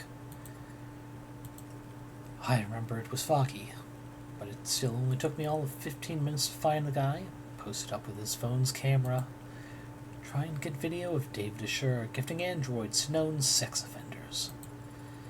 And what did you do? You know me. I did what I do best. I talked to him. Yeah, we're doing a save because I'm definitely using this for a thumbnail at some point. It's also probably going to be the most truthful part of the story is what we see rather than what we read. I talked to him. Told him all about how I used to work for Dr. Serra. That I was ashamed, scared, tired of running. I wanted to do the right thing. Be the whistleblower. So I walked with him a few blocks to his big veterinary facility with a massive incinerator. Told him this was where Dr. Serra had his enemies' bodies disposed of. You know, all the free-thinking journalists, cops that weren't on the take, the politicians that were replaced with replicas. I liked that vet clinic. The back door's lock was always set to 1, 2, 3, 4. Did you hurt him? Hurt him? No, I just snapped his neck and chucked him in the incinerator. Okay, she is being truthful with Serra. Okay, I was not expecting that. Oh. Also, the smile is gone. Oh wait, is she actually saying this or thinking this? Well, Fiscal the Nine plan, but he smelled like sour shit and it put me in a foul mood. Disgusting. I severed the crack of his oily vertebrae, crunching like a tin can.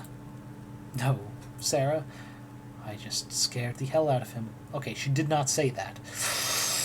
Probably a good thing. Probably a very good thing not to say that. That was my intention at first, to scare him. What I do for the pleasure of it.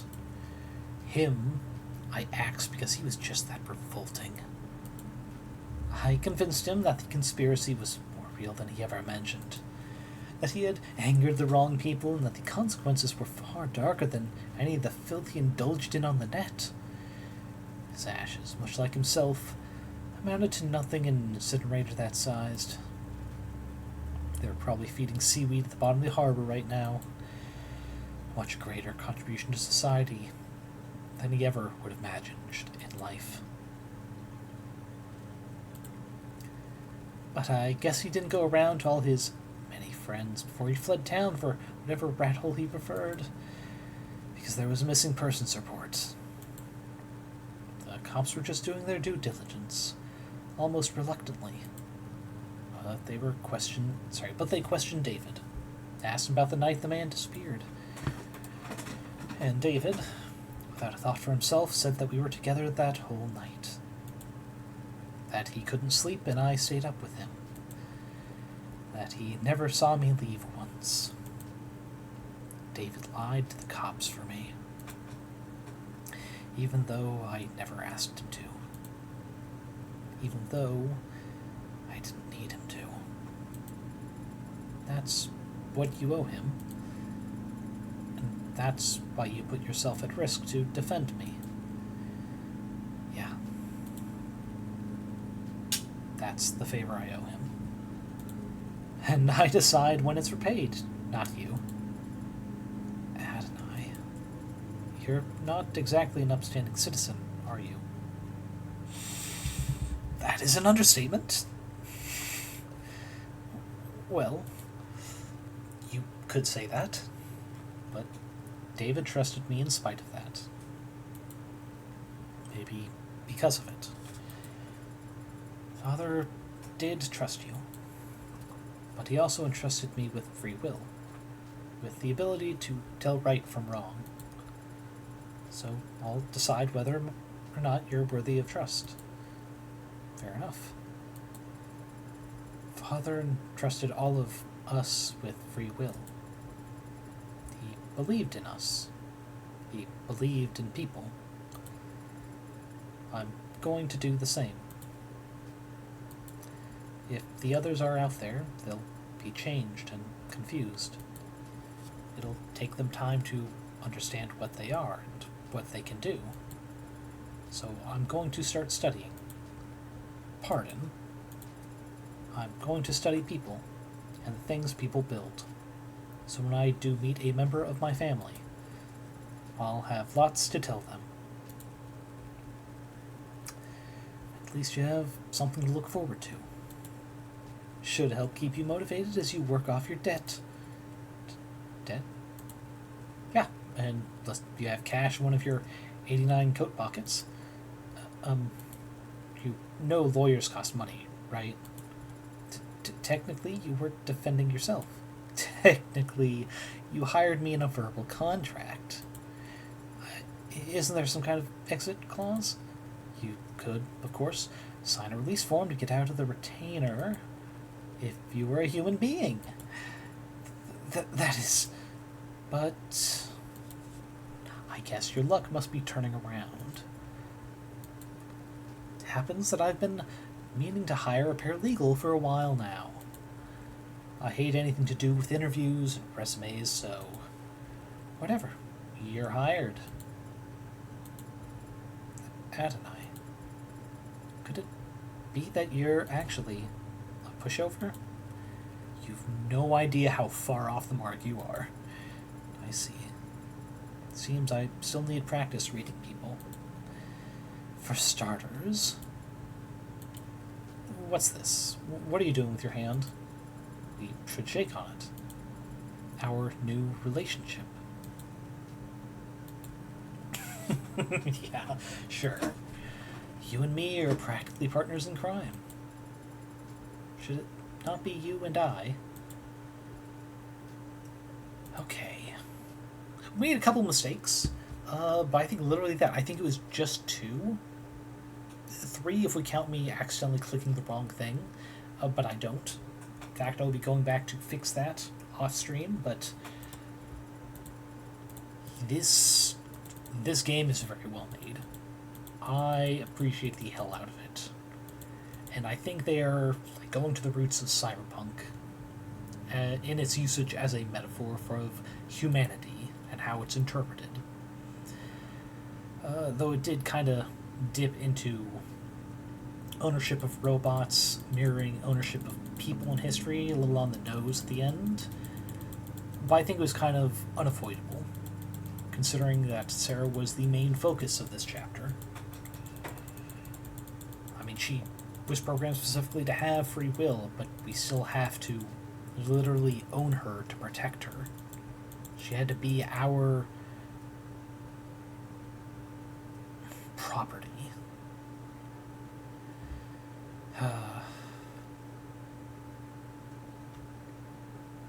Dang, I was hoping I could save there so I could come just to this. I will screenshot it for posterity's sake, because this is cute. Movie night continues. No popcorn.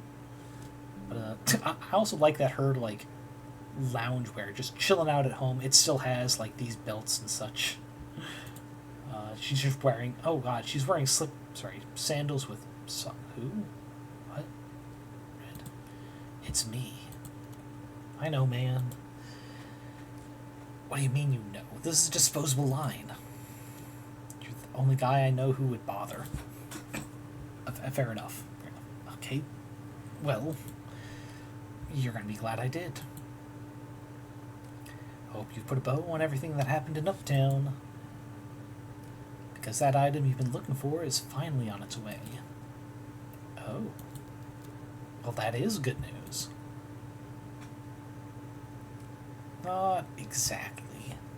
Only reason it's happening is because things are starting to heat up again in the lower wards.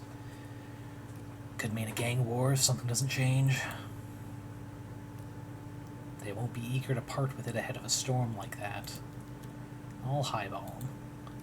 I've seen you negotiate, and I've no doubt you drive a hard bargain. But I don't think money will be enough this time. You don't still have that old Calver, do you? The 6-shooter? Must have misplaced it. Nope. This is a disposable line. My answer is still no. Then what are you going to do if you get there and it's not for sale? Interesting. I'll ask nicely. You're in episode 2. Titled his due. So, like, the devil gets his due. Gotcha. Okay, results. We got 7 of 7 articles. 15 of 15 profiles. I'm curious if there's going to be any chapter where it's possible not to get every profile, to be honest. All the key terms. All the evidence. Nice. Only 171 credit. Congratulations! You finished episode 1 with 171 credit. High score is currently 171. Concept art and bonus scenarios. Ooh. 172 to buy the phone charms, case colors. Yeah, we'll look through this pretty quick. I know most of it's on the wiki, but might as well. Oh, hey, that. I can see what they're going for, yeah. This is a nice light change. Oh, and they have it separated into sections. That's good. If I ever get to the point of having a PNG tuber with multiple moving parts, I'll consider this kind of side mode to figuring out how to do layers for it. Oh, and I can zoom and shit? Cool. But how do I go back? Oh, just click.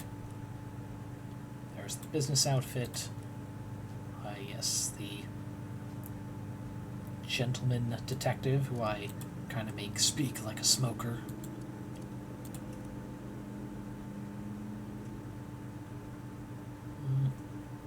Yeah, I think green was a good choice here. It's not quite military green, but these seem too friendly for a cop. A lot of unnecessary looking belts. And that's just more detective shots. Ooh, hey! I remember you from Chapter 0, Carlos. We got you off pretty well. I need to rework on my phrase. We got him off scot-free from the law that he did not kill his girlfriend.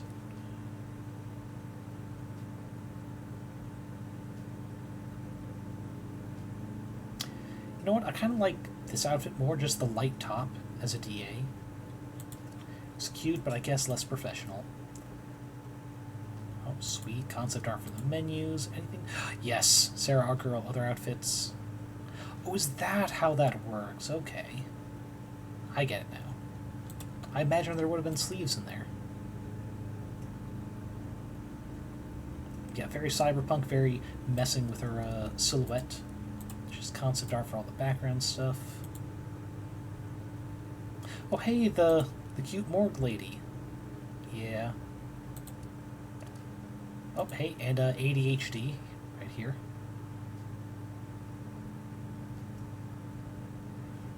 Yeah, I'm sure some of the artist community is going very feral. Her body design feels very bug-like.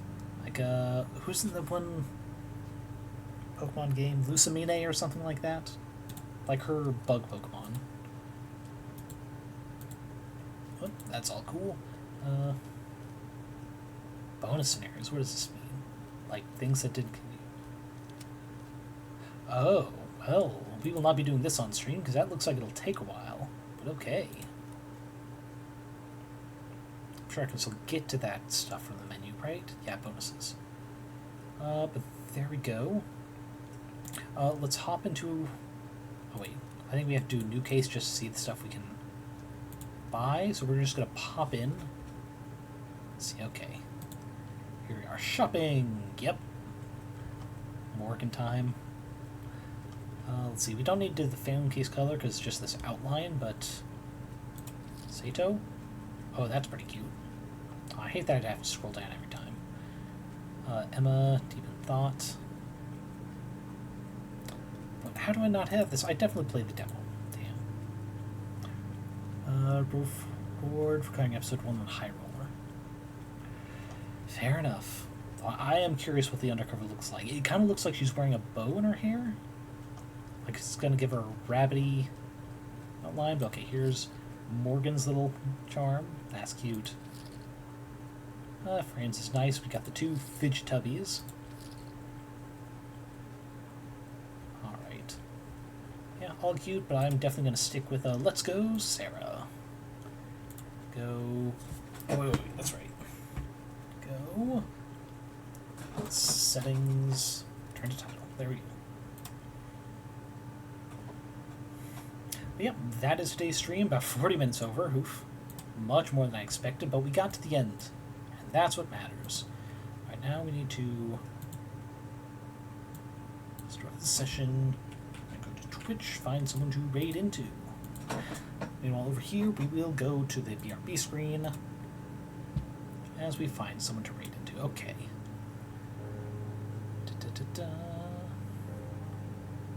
Ooh, someone playing Pokemon Fusion. The Diver. Ooh, Athena. I haven't gone over to Athena in a bit. Playing Mafia, the Old Country, apparently. Let's see. Oh, about 13 minutes in. Perfect time to give it a raid. I could probably spell that, but I'm going to copy because it's quicker. Okay, /raid. Alright. As always, my wonderful tome readers. Hope you had fun. More importantly, I hope you guys are all eating enough, drinking enough, getting enough sleep. Take care of your body so your body can take care of you. I hope you really enjoyed. In fact, I hope you enjoyed to the point that you're going to get it yourself, because I would really like to support these people and get more chapters. Not just because it's such a good story and I want to see what else they do with it, especially the setting. But I think they certainly deserved it. I might have to... Ooh. I might have to buy this for my brother. He might enjoy it when times when he's not serving the military. But yeah. Go ahead and end it there. We're raiding over to Athena. Wonderful woman. Big, buff, strong arms to hold you safe and tight. Currently playing a neat-looking Mafia game. So, be nice to her. And I'll see you guys around.